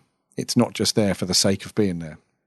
Yeah, it's not padding, is it? I was going to say, I really don't think there's any padding in this episode at all. In fact, there's loads of bits where it chops and changes, and there's quite a few nice twists in it, isn't there? Like when you find out that Mike, is actually the spy, and all. That's a great little moment, because Ace realizes as well at the same time as the viewer, doesn't she? She's like, "You scumbag, you scumbag, you've sold us out." So there's loads. There isn't much padding at all, if any, in this story, is there? It really keeps you guessing all the way through. The only thing I would say, I was going to ask you actually, I mean, because I could just go on forever about how much I love this story, but the only thing I would say is just wondering if you feel it is a Doctor Who story, and what I mean by that is it maybe is not for the casual viewer. I think a casual viewer could sit and watch it happily, but whether they would know what was going on is another thing, and that's perhaps the only thing only sort of slight negative really that I could throw at it. But then again, I'm thinking, is it? This wasn't made for the casual viewer because it's the 25th anniversary story, so it's made for the fans that have been watching it, and they'll get all the references. So, on the other hand, I don't think it needs to be made for the casual view of the story. It's not what it's there for. But, I do sometimes sit and think, as much as I love this story, would somebody who doesn't know too much about Doctor Who be able to sit and get it? Because I think even when I first watched it, I don't really know that I knew exactly what was going on. I think it definitely took me a couple of watches to get the whole overall picture, if you like. I don't think I really got it on a first watch from what I remember, because I was doing quite young, and you know what I mean, I just loved what was going on screen, I think, at the time. But yeah, it's not really a criticism, but you can see what I'm saying. There's a lot of references and things thrown in here that perhaps would be lost on some people, but as a fan, I think it's gold, if you know what I mean. It's Doctor Who gold. Yeah. No, I agree, mate. It's I think it depends on your point of view on fan service versus, because I think they can get away with it with this one because it was the 25th anniversary. So, like you say, it was made for the fans who have been watching it for, up to 25 years at that point. Whether you've been watching it for 5 years or 25. It was made for those people. I mean, as a casual viewer, you could get most of it. It's not like this big minefield of Doctor Who trivia that you have no clue what's going on in every scene. I think you get most of it. I think it's more to do with the little references that they throw in that you might not get. So, but like you said right at the beginning, they don't throw those in your face. They are quite subtle. So when you think about, it's Otter's Lane, casual viewer wouldn't have known what the significance of that is, but people who have been watching the show for a long time would know that, the first Doctor would have been there around that same time period, because it's set in the early 60s, isn't it? It's set in 1963. So again, another reference, and you get that bit on the TV where it almost announces the show, sort of breaks the fourth wall. And I've never known quite where I stand with that, because I kind of love it and don't like it at the same time. It's a weird moment, that one. I was going to come on to that. I kind of like it, but it also slightly, maybe it was just that one reference too far. I don't know. I do like it though, if I'm honest. But yeah, I was going to come on to that, because that is a bit of a strange one to put in there. It is, isn't it? And I'm 99% sure it's in there because of the 25th anniversary aspect of it, and the whole coming back to this area at this time and so on. And it could have been. It doesn't say the name. So you know what I mean. So it does just cut off at the right point, so you can get away with it just because it could be Doc Dixon or Doc Green or something. Yeah, you can get past it, but I don't know. I kind of like it and don't like it. I never can decide. Yeah, I'm not sure on that one. But I love all the other stuff. Yeah. You know, like the French Revolution book being in Coal Hill and all that. Mm-hmm. You know, that's very subtle. And I know a lot of fans, and me included, are always really upset that they've managed to spell Foreman wrong on the junkyard doors. Because it's like they've gone to the effort of getting a very similar typo for the... What do you call it? Not typo. What do you call the letter style? Yeah. Fonts. Yeah. So they've gone to the effort of trying to get it right. But how did they miss out the E in Foreman? I know, because they must have had some reference point. Such a shame. And it is one of those things, those little niggles that'll only niggle, like, you know, geeky fans like me. But yeah, every time I watch it, I'm just like, oh, so close. I know, mate. You got it wrong. But you know, I still love the fact that we're back at Sotter's Yard. And hey, it's a million times better than the one we saw in Attack of the Cybermen. So let's be grateful for that, where they just put up a bit of chalkboard on the wall and said, oh, look, it's Sotter's Yard. You know what I mean? So let's not be too harsh on it. But yeah, obviously it's just so close. It just didn't quite get it right. Yeah, we also have the Doctor. You know when he's when Davros is doing his crust at the Doctor. Oh yeah. In episode 4, the Doctor sort of retaliates and he shouts back at him. So we have those little bits as well that the casual viewer might not pick up on. So yeah, this is the Doctor. It used to be in our intro, didn't it? That bit. Oh yeah, the High Council of Time Lords. High Council of Time Lords, yeah. Yeah, so a couple of bits in there, the casual viewer might not have known what they are. You know, Protector of Gallifrey. If you just, you know, only just got into the show, you probably wouldn't know what Gallifrey is, or the High Council of Time Lords are, or anything like that. And I'm still, I mean, I wouldn't change it for the world, but I'm still not sure about why he throws in unlimited rice pudding at the end. But I would never want that line to be not there, because it's one of my favourites. Oh, dude, go on, do it in the voice. Go on. It's one of those amazingly brilliant, whimsical Seventh Doctor moments that, like you, mate, I would never change that. Because I think he's just being, I think he's like thrown in the kitchen sink, if you like. He's like throwing everything at Davros, you know. Because I think because I think he proper goes off on one for a few seconds, doesn't he? He's like, oh, it's a great rant, yeah. Crush the lesser races, conquer the galaxy, unimaginable power, unlimited rice pudding.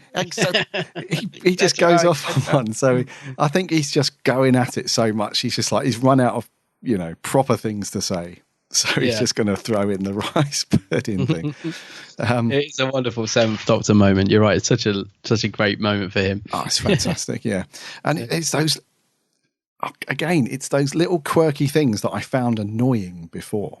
Yeah, I get it. Yeah. You know, it's those little things that I've just rolled my eyes at, like, oh yeah. And, you know, and also the, you know, regeneration. And the rolling R's used to drive you crackers. I remember, like, every McCoy story, you're like, oh no, he's going to roll his R's, isn't he? Those things used to drive me nuts. And I used to just roll my eyes and think, oh, bloody McCoy doing a bloody thing again and all this weird stuff and rolling R's. But I just love it now. I completely love it. I do. I do get it. I mean, I can't think of an example off the top of my head, but I'm sure there are things. I know in reviews I've said this. I wish I could think of something to use example, but I know there are things that used to annoy me as a kid when I watched Doctor Who that I now love when I rewatch them. if you know what I mean. So I get where you're coming from. I think it's a similar thing, like when you watched it, those things used to bug you because you knew that it was going to, he was going to roll his R's every time, and you were like, oh, he's going to do it. Oh, he's done it. And I'd say, but now you've grown to love them, and I think, that happens. There's stuff that I hated back in the day, which I now watch and I just absolutely love. And I think I don't know why. Things change. Things change. Can you feel that? It's the winds of change. Yeah. What do you reckon to the supporting cast then? We've spoken about the Doctor and Ace. They're superb in this, mate. All of them. Absolutely. I mean, it's a big cast. We got a lot going on. We do. Yeah. But no, I think all the cast. There isn't anybody that I don't think is giving their all or really into the story in this. But yeah, break them down a little bit if you like. So before I do that, we'll rattle through these quite quick. But would you have liked to have seen the brig in some timey-wimey fashion? I know you wouldn't be, you'd be a very young brig at this point. But would you have liked to have seen? No, do you know what? I do love the brig. I think it might have been I think there's enough going on, right? And I think also I really love Simon Williams as group captain, Chunky Gilmore. So I think it's nice. I think he does a great job, and it.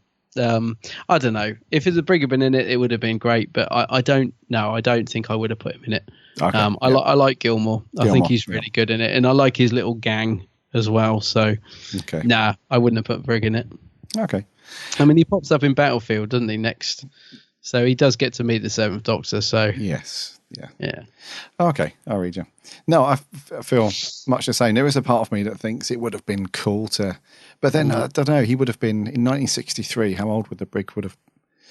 Oh, I don't know, because the whole unit timeline is a bit of a mess, isn't it? Because he's in some of the Troughton. Yeah, but they're set. I don't know. It's all a bit timey-wimey confusing. I think it all went a bit astray at some point. Somebody out there I think has broken it down and will know exactly. But no, I couldn't tell you. Yeah, a little tiny part of me thinks that it would have been cool, but I think most of me, is just on the same page as you. There's enough going on without Courtney, without Unit, necking pints and running around being abusive to Daleks and.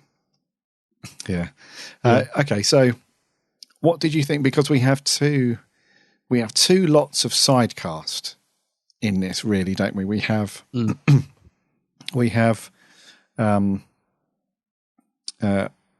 the sort of group captain Gilmore and the unit stuff going on, and that also encompasses Mike Smith, and they sort of team up with the sort of the two lady scientists, don't we?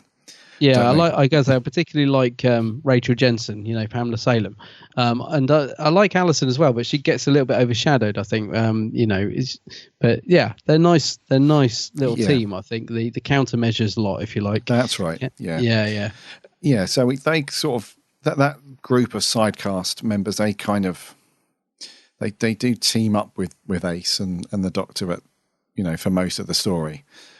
So we can sort of group them in a bucket and just call them, the goodies. The goodies, yeah. And then on the other side of the fence, we have Radcliffe. George Selwyn, who plays that really well. Yeah, he's good, isn't he? Yeah, Radcliffe. He was in something long running, wasn't? Was he in the Bill or Corrie or something for years and years? I always think of him as being in that Jasper Carrot thing, the detectives. But I'm sure he did loads of more, because he is one of those actors that you sort of recognise straight away. I like him as Radcliffe because he's just, the character is just a man that's completely out of his depth, isn't he? He thinks he's like the big I am, and then he suddenly realises that actually he's totally out of his depth. He doesn't know what he's doing, and I think he plays it really well. I always thought he was really good. It's quite funny, the fact that the Jasmine Breaks, who plays the little girl, that reveal of her, I think is quite cool, because I don't know. I don't know how many people thought it was Davros. I certainly did when I was a kid, but I don't know if I would have thought that watching it later on. But I think it's a great reveal, the way that she just completely, you got this young kid just like kicking ass, basically. Yeah, She takes control of the situation pretty much straight away, doesn't she? And sorts Radcliffe out in about 2 minutes. So I think that's quite a cool little twist, actually. That bit. It is quite cool. Yeah, because you were uncertain at that point. Well, some people were uncertain as to who she really was and what's going on there, sort of thing. Yeah. And then so you had the little girl in Radcliffe, and obviously the I've forgotten the name of the white and gold Daleks. The Imperial Daleks, yeah. So what's the other one's called? The Renegade. The other Renegade. One, yeah. It's Renegade, yeah. So you have the Imperial Daleks and they kind of team off, and then they have these sort of intersections throughout the story where they sort of face off against each other. So one of the best scenes involving the Daleks was when Davros sort of gives the order to roll out the special weapons Dalek. And that's so good. He's got a really cool design, hasn't he? And they nailed the sound effect for his weapon as well. It's got this really deep sort of and it's a really cool scene where the Renegade Daleks, there's like 3 of them or 4 of them, and they're sort of firing in all directions, and they've got stuff going on, and then special weapons just rolls up, parks in front of them, and boom, all 4 of them are gone. It's the end awesome. Of that. Yeah. That's awesome. Yeah. How do you feel about the I remember at the time actually being slightly disappointed how the black and silver Dalek got defeated, because he kind of just goes mad. Oh, at the end, and I actually really like it now. But that's an example of something that, as a kid I was a bit like, oh, that was a bit easy. Right. But I like it now, because it just it's different. You know what I mean? It's not just him getting blown up, but he just kind of has a breakdown. A bit like Dalek Tat does every weekend. He just kind of goes a bit berserk, doesn't he?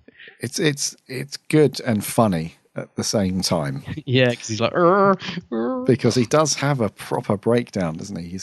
Because the Doctor sort of talks him into that he has no purpose, and everything else has failed around him. He's got nothing left to fight for. He's got no purpose, and he just loses it, doesn't he? And it's like he's having some sort of midlife crisis, and I suppose it's more the fact he sort of disappears into rainbow, I suppose, because I get the fact that he's cracking up because he's got no instruction or orders or what, no purpose. I get that bit. I don't know, maybe he should have just blown up or something, because it's just a bit weird that he just disappears in that. There's like an effect, isn't dust there? Or something. Yeah, because the Doctor sort of brushes in his umbrella through is that a really cool speech, that little, not speech, but that ash to ash, dust to dust. Dust to dust, and just sort of walks off calmly. That's another great moment there. But it's weird because you don't see any explosions of any sort for him to turn into dust. It's just... Yeah, I'm just not sure what's actually happened to him there. Like, I probably should read the book and just see what's actually going on there, because I don't know. It's fine. It's not a criticism. I like it, but I always sort of think at that point, so what's just happened? Has he just disintegrated? I suppose he has, because he's dust on the floor. Yeah, I think he's just literally disintegrated into nothing. Yeah, they did handle that a bit better in Eccleston's story, Dalek. When the balls in that story, the balls of the... So it's floating around him and blows up. Yeah. That's a good point, actually. So they sort of sorted it out. Could have done that. But it's weird. They have this weird colour effect on it as well when he's spinning around. It's sort of blue, greeny. Yeah, like colours. I like the fact you've referenced that Dalek story, actually, because I've never put the 2 and 2 together, but that kind of makes sense. Yeah. Yeah, it's like the same thing, isn't it? They both feel like there's nothing left for them. There's no function left. Yeah. They've got no purpose. But and it's good the way the Doctor's very cool, sort of strolls up the street talking to him, and by the time he gets to him, he's achieved what he wanted to do. It is good. And I love the way it leads into the church scene at the end as well, and all that dust to dust stuff. It all just ties up brilliantly, doesn't it? Yeah, and that nice bit of 80s synth. Some people don't like the music. Some people find it a bit over the top. I like it. I mean, there are some scenes where it could be turned down just a little, but I kind of like it. The big 80s drums. It's I love it. It's a great soundtrack. It is a bit 80s, but I love it. Yeah, especially that. Like I said, the end bit in the church, you got that 80s synth just playing those chords is beautiful. Yeah, it's great. Yeah, it's really cool. I'm hoping they're going to release that as a standalone, the same way they did with Survival. That would be awesome. I'd love the whole soundtrack. I really would. Yeah, that would be awesome. Yeah. Okay. Is there anything you want to talk about before? Because we're not going to go into the whole thing. No. Is there anything you want to mention before we do a new score or a revised score? Should I say? Revised score? No, mate. I think we covered it. And as I said, anything we've missed off, you can go back and listen to our review on episode 6. Was it all the way back in episode 6? So yeah, it'd be interesting. I'd like to go and listen to that just to hear your thoughts again, see how it's changed. But, yeah. Okay. Scores. Actually, I do want to mention before we move on to scores, just quickly. What did you think to how Davros's performance in this? Because he's only in it for a small amount of time, which is surprising because most Doctor Who stories that feature Davros, he's in it a lot.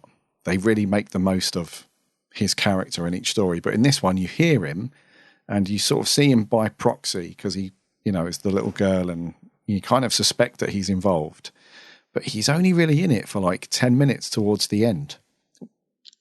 Yeah, I know. I must admit, part of me wishes he was in it more, actually. Right. And I think I felt this at the time because I remember being really like, he is in it. Like, really pleased as a kid that Davros had popped up at the end. But I did want to see more of him because he kind of, you're right, he pops up, him and the Doctor have a shouting match. And then he kind of just goes back in the egg and into the spaceship and into his escape shuttle and goes. So part of me would have liked to have been in it a little bit more, but I don't know. It is quite nice though. It's like a cameo, isn't it? I don't know. Yeah. It does still work, but I don't know. I would have been happy if he's in it more. I could have done more of Egg Davros. Do you know what I found hilarious as well? It's it's when he when he cottons on that the Doctor's telling the truth, that he's tricked them because he gets Davros to fire up the hand of Omega, doesn't he? And he doesn't realize it's going to blow up Skaro and that's right, and then sort of come after his ship. So when he figures out that, oh no, he is telling the truth, the ship's going to be blown up in a minute. Is that not the fastest sort of exit from, he gives a sort of nod of the head and the egg comes down and he scarfs. He sort of has to duck down, doesn't he? It's as if his head's, watch out. And I've always wondered if that, because you see this little tiny speck drop from the spaceship just before it blew up. I was never sure if that was a mistake or a lucky coincidence or if they had made that, so that was the escape shell. I think it was done on purpose.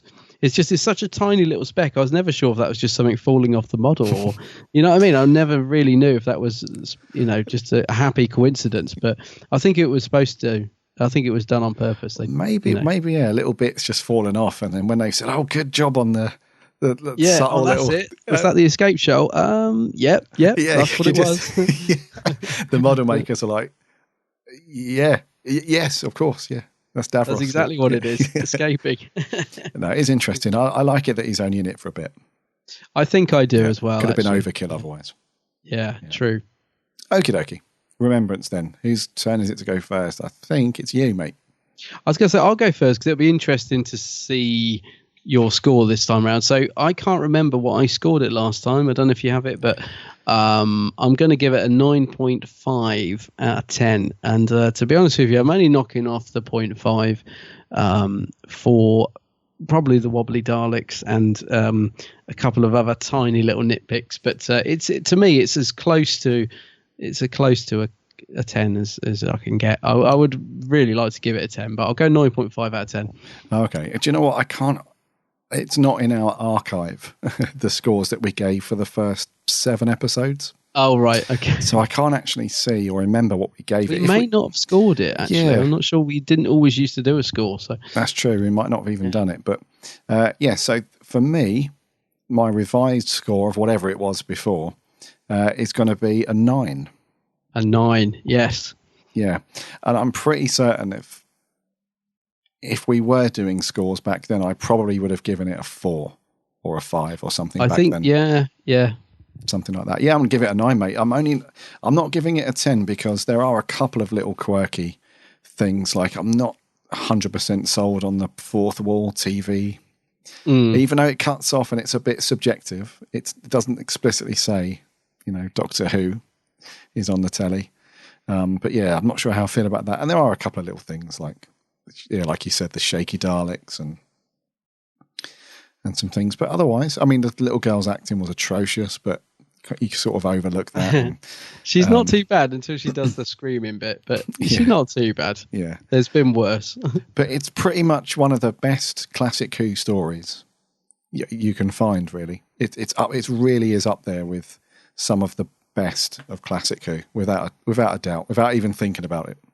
Yeah, I think so, mate. I mean, as I said, if I was to nitpick, I'd say about the wobbly Daleks, I'd say a couple of the special effects remember there's a couple of shots of like the Dalek spaceship shooting across space and it looks terrible. I don't even know how they've created that. It looks like someone's got a little cardboard spaceship on a string and they've just so there's a couple of little bits like that, but I mean it's very minor nitpicks. I think it's an absolute classic. Yeah, that's what I mean, mate. There's a couple of little things in there, but yes. We did have some decent reviews in from our beautiful listeners. Yeah, we had cool. quite a few audio ones in as well. Let's crack on with some of those. This is Sammy from Down Under. Sammy. Yay, Gary and Adam, Sammy Satine here. So, Remembrance of the Daleks. In my honest opinion, this and Genesis of the Daleks are the best classic Who Dalek stories ever.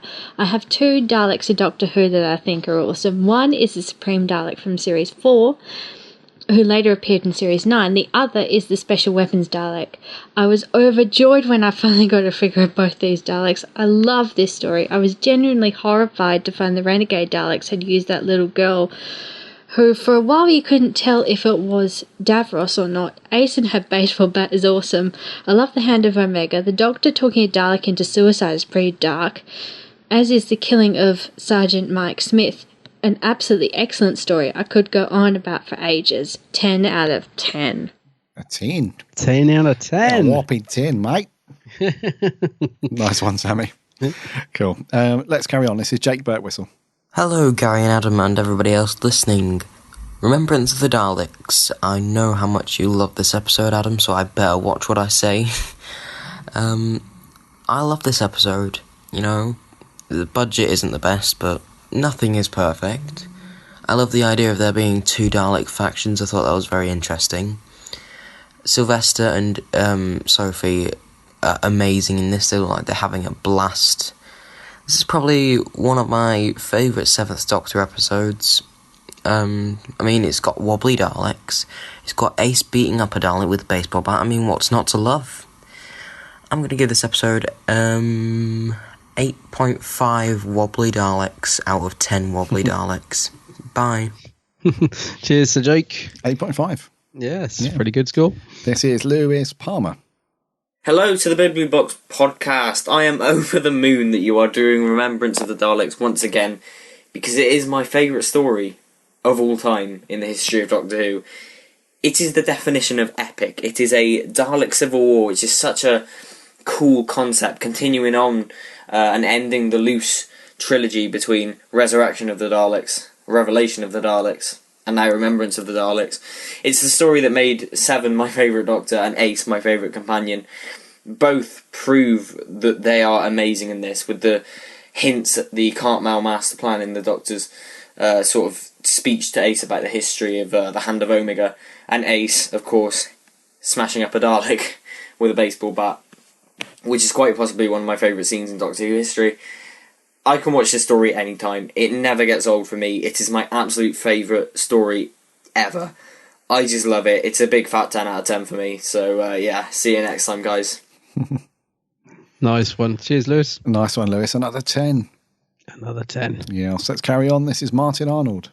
Yeah, this episode is just so epic. I need the help of Special Review Dalek, so we better get him in here. This is a great episode. I mean, the cast are fantastic. We get to see Sylvester begin the performance of the 7th Doctor that we always wanted in this mysterious, manipulative Time Lord. The darker stuff that he gets to work with from this episode onwards, I think, really shows Sylvester's acting skills. and I prefer it far more to the comedy pratfall stuff. I think this is much to his credit that he works with this stuff, and it really brings the character out. Ace is fantastic. I've got to say, she's my favourite companion in the classic era. If I have to pick a favourite, it's a great story. There's lots of callbacks to Time Lord mythology and Doctor Who over the last 25 years. This should have been the Silver Anniversary episode, never mind Silver Nemesis. It is a stronger episode, and I think I'm going to give it 9 exploding Skaro Suns out of 10. And Special Review Dalek is available for all your light entertainment and intergalactic invasion needs. Toodlepip. Toodlepip. Fantastic. Another cracking score. Yeah. It's unsurprising, actually. Okay, a couple more to do. This is Daniel Fox. Hi Gary and Adam, hope you're both well. Sorry I haven't sent in a review for about a year, but I hope you're enjoying Revisits Month. Anyway, Remembrance of the Daleks. I've always loved this story. I really like Sylvester and Ace together. I think they're brilliant. You could say they're Ace together, but it would be a very bad pun, so don't bother. But I love the concept of 2 factions of Daleks wanting to annihilate each other. It makes a change from a standard Earth invasion that we seem to get as regular as clockwork in Doctor Who now.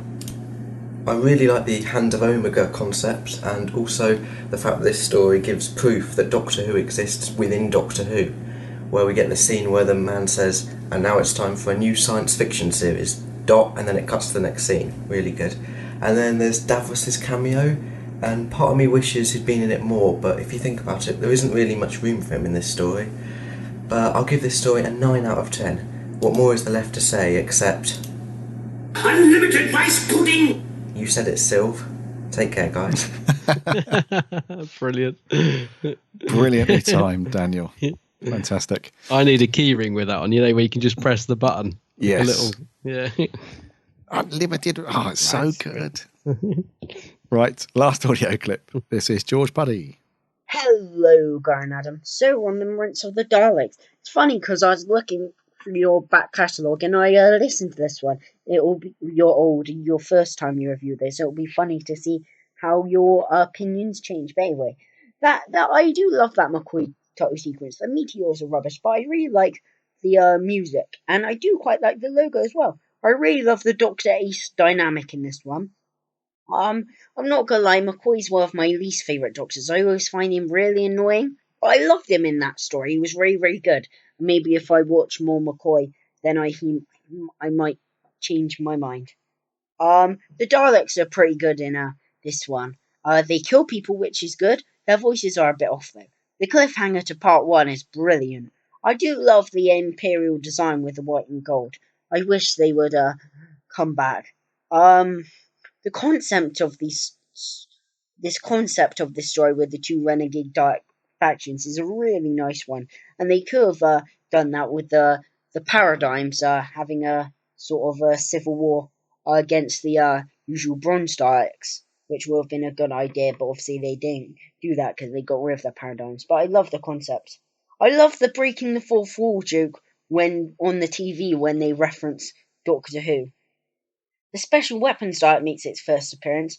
I love the Special Weapons Dalek, and of course, who can forget that line? Unlimited rice pudding! So yeah, this story is actually really nice. 9.5 out of 10. See you guys next week. Cool. Nice one. Agree with me there with a 9.5. Some really strong scores. Yeah. So Have we had anybody that didn't like it? I don't think so. No. Not at the moment. One question I did have for you before we get on to these other few on Facebook and Twitter. Who did John Leeson voice in this? Oh, I don't know. In fact, I had no idea that he was involved in it until I saw it on Wikipedia today. No, I don't know. I didn't know he did voice anyone until today. Yes. So I can't think who he would have voiced. If anybody knows. Is there a computer in it or something? I just can't think. Let us know. Unless he did a Dalek voice. I really don't know. It must have been. No, he didn't voice any Daleks, but it must have been like he's got that computery type of voice, hasn't he? If anybody knows, then I'm pretty sure it's a computer or something. K9's not in it, so I don't know. Hold on, I've got it. It's a mystery. Have you got it? I've got it, don't worry. Yeah. Apparently, Terry Malloy was unable to voice the Dalek battle computer. Right. So John Leeson agreed to provide a Davros-like performance. Ah, that's interesting. Oh, I didn't know that. No, I didn't know. He does a pretty good impression, actually, because I thought it was Terry Malloy. Yeah. That's cool. That's interesting. There we go. Right, over on Twitter. At Cult Dissection said, 8 years old when this was on. You must be the same age as me then. 8 years old when this was on. I remember the first time round, I was petrified by Davros that I had to hide into my mum's arms. All time one of my favourite stories. I just want to know how Ace would eat 4 bacon sandwiches. She put it away, which she really did. The reference to Quatermass, the memories of playing this story in the playground, especially as Coal Hill looked like where I used to go. Daleks in the cellar, 10 out of 10. Daleks in the cellar, yeah, I know, it's brilliant, isn't it? At GFL Knows just simply says 10 out of 10. And over on Facebook, Miles McKenzie, my favourite classic Dalek story. I love the concept of a Dalek civil war and wish the story was carried on in New Who. The Doctor and Ace are amazing together as always. Loved the characters and loved Davros's return. I loved the scene where Ace beats the living beep out of a Dalek, but makes them look slightly not as menacing. Overall, this story is one of McCoy's best stories. It's also the Dalek's first story to conquer stairs. Very true. Yes, sorry. Another 9.5. I was going to say, some people do argue that they did it in the Colin Baker one, Revelation, which I've never quite. I don't know. They're very loose. Yeah. Nick Gill says, I love Remembrance of the Daleks, but many don't. It's an action-packed story that keeps moving forwards towards conclusion with no real drops in pace. This is where we start to see the Doctor as a schemer and the great architect in something larger that we don't yet know of. The only thing that gets my goat is the scene where Ace and the Doctor are driving and Ace mispronounces Dalek. Oh. I don't remember that bit, how she mispronounces it. Maybe I remember when she's asking how to pronounce it. It could be that bit, yeah. Could be Dalek. I don't know. Dalek, yeah. Yeah, that's it, Dalek, yeah. She could only pronounce it like that if she'd seen it written down before and never heard it spoken. It's a good point. I haven't really noticed it before, but Nick's on I the see ball. what you mean. Nick's on the ball. Cheers, Nick. Jason Thayer says, when I saw this as a teen in the 90s, I was on the fence about McCoy. Ace changed all that with his story. McCoy is my third favourite Doctor and Ace is one of my fave companions. 10 out of 10. Dean Jones, often regarded as one of the all-time greats, and rightly so. McCoy's Doctor is superb. Sophie is great as Ace. Perfectly paced, well-rounded characters, cracking music, action and production values that still hold up very well. And just a fantastic story all round. 10 out of 10. Another 10, yes. Joseph Howarth, quotable, lots of actions. Ace blowing up a Dalek with a rocket launcher and then have her beat up on another Dalek with a baseball bat. With the Seventh Doctor more mysterious and manipulative. Hells yeah. This is by far one of the best Dalek stories in Doctor Who, as well as being one of my favourites for the Seventh Doctor. 9 out of 10.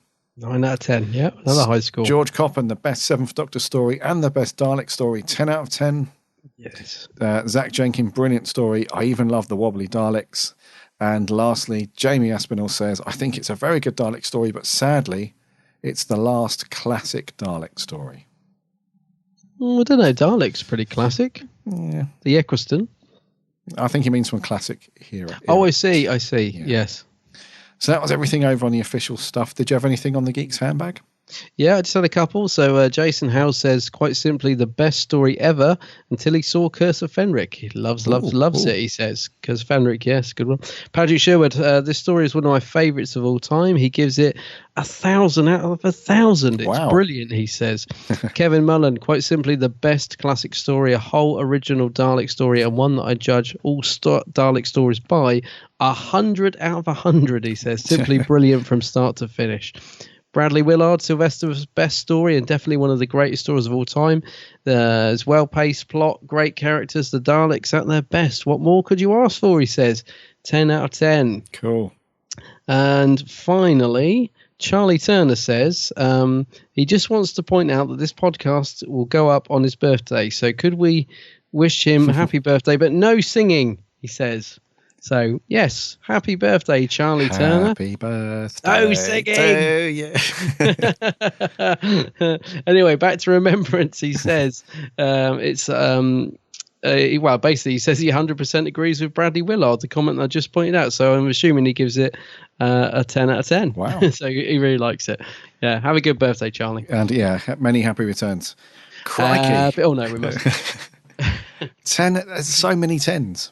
So no negative, no bad comments. No. And I don't think I've ever, I'm sure I will now, but I don't think I've ever chatted with anyone where I've said, where they've said, oh no, I don't like Remembrance, or Remembrance is overrated, or I don't think I've ever met a Who fan that doesn't think it's good. Other than me. I'm sure I will. Well, apart from you, but that's changed. We've robotized you, so that's all changed. But, yes. Yeah, I'm sure there must be somebody out there that doesn't rate it, but yeah, I'm glad that all our listeners like it. Yes. If any of our listeners that hasn't seen Remembrance yet, then yes, you need to go and steal it off a friend or order it off Amazon or whatever you need to do. Just go and get it. It's essential classic Who viewing. It is. And who was it? Was it George Puddy? He said that he's not that into McCoy. Yeah. But maybe he needs to watch some more. Yes. Do it, mate. Do it. Familiar. Watch it. Yep. Watch more McCoy. Watch Curse of Fenric. That's a good one. Yes. Full show. Greatest show. That's a good one. Yeah. So thank you everyone so much for reconnecting with us as we went down memory lane and looked at Remembrance. We're going to crack on with Revisits Month. So next week, buddy, what have we got for people? Next week, it's a 4th Doctor classic, and it's Pyramids of Mars. Old pyramids. Now, remind me, have you done this one on your own, or have we not done this one at all? I've done this one on my own. You did it on your own, right. This was even further back. This was episode 3. Good grief. Yes. Gosh, shock. So it's going to be great. And I must admit, this is out of everything that we're doing in Revisits Month, this is the one that I haven't watched as much as all the others. Surprisingly. Yeah, so I've seen it a few times, but I'll be honest, not that recently. So, yeah, I'm looking forward to watching this one. Yes, I think I've seen it maybe, I don't know, 4 or 5 times, perhaps. All right. But I've not seen it in over a year, so... Yes. Bit of 4th Doctor and Sarah Jane. Yeah, so Pyramids of Mars. We'll be asking you for your thoughts on that one, so look out for that. And I think we're going to do there for 163. Okay.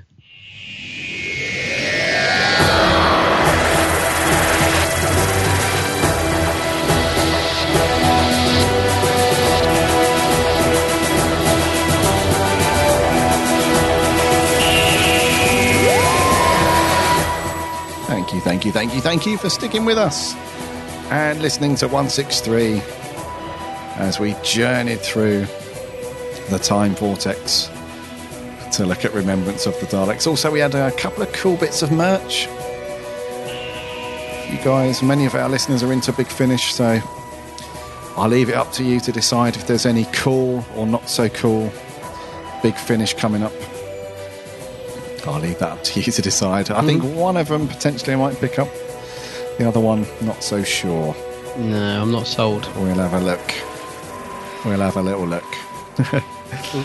Yes, and Remembrance has been so cool. I know what, when we said we were going to do this for Revisits Month, I thought, yes, I get to watch the Remembrance yet again for our review. So that's been cool. So next week, bit of Tom action.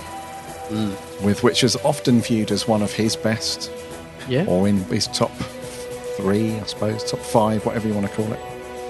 Pyramids of Mars. So get your DVDs out, or whatever it is you want to get out. Give that a watch. In the meantime, head over to our website, www.bigblueboxpodcast.co.uk. You can listen to all of our previous shows on there. Plus, you can link off to all the social stuff. And there's also links on there so that you can subscribe to our main platform or app, if you like. It would be iTunes. And if you are an iTunes listener, if you could drop a review and a rating, that would be awesome, because that really helps us a lot. And we're also on all the other podcast platforms. So whatever app or service you listen to, just give us a search, give us a sub, so you'll never miss a show. Every Friday, without fail. Mostly. Remember to check out Adam's channel, The Geek's Handbag. Yes, should have a new vid out today. If All all's right. gone well. If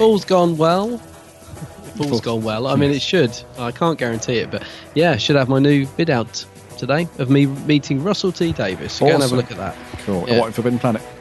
In FP. Cool. Yeah. Cool. So give Adam a sub. Just search for him on YouTube and Facebook and all the usuals. Give him a sub and a like. Some great stuff. So until next week, my name's Gary. My name's Adam. And remember...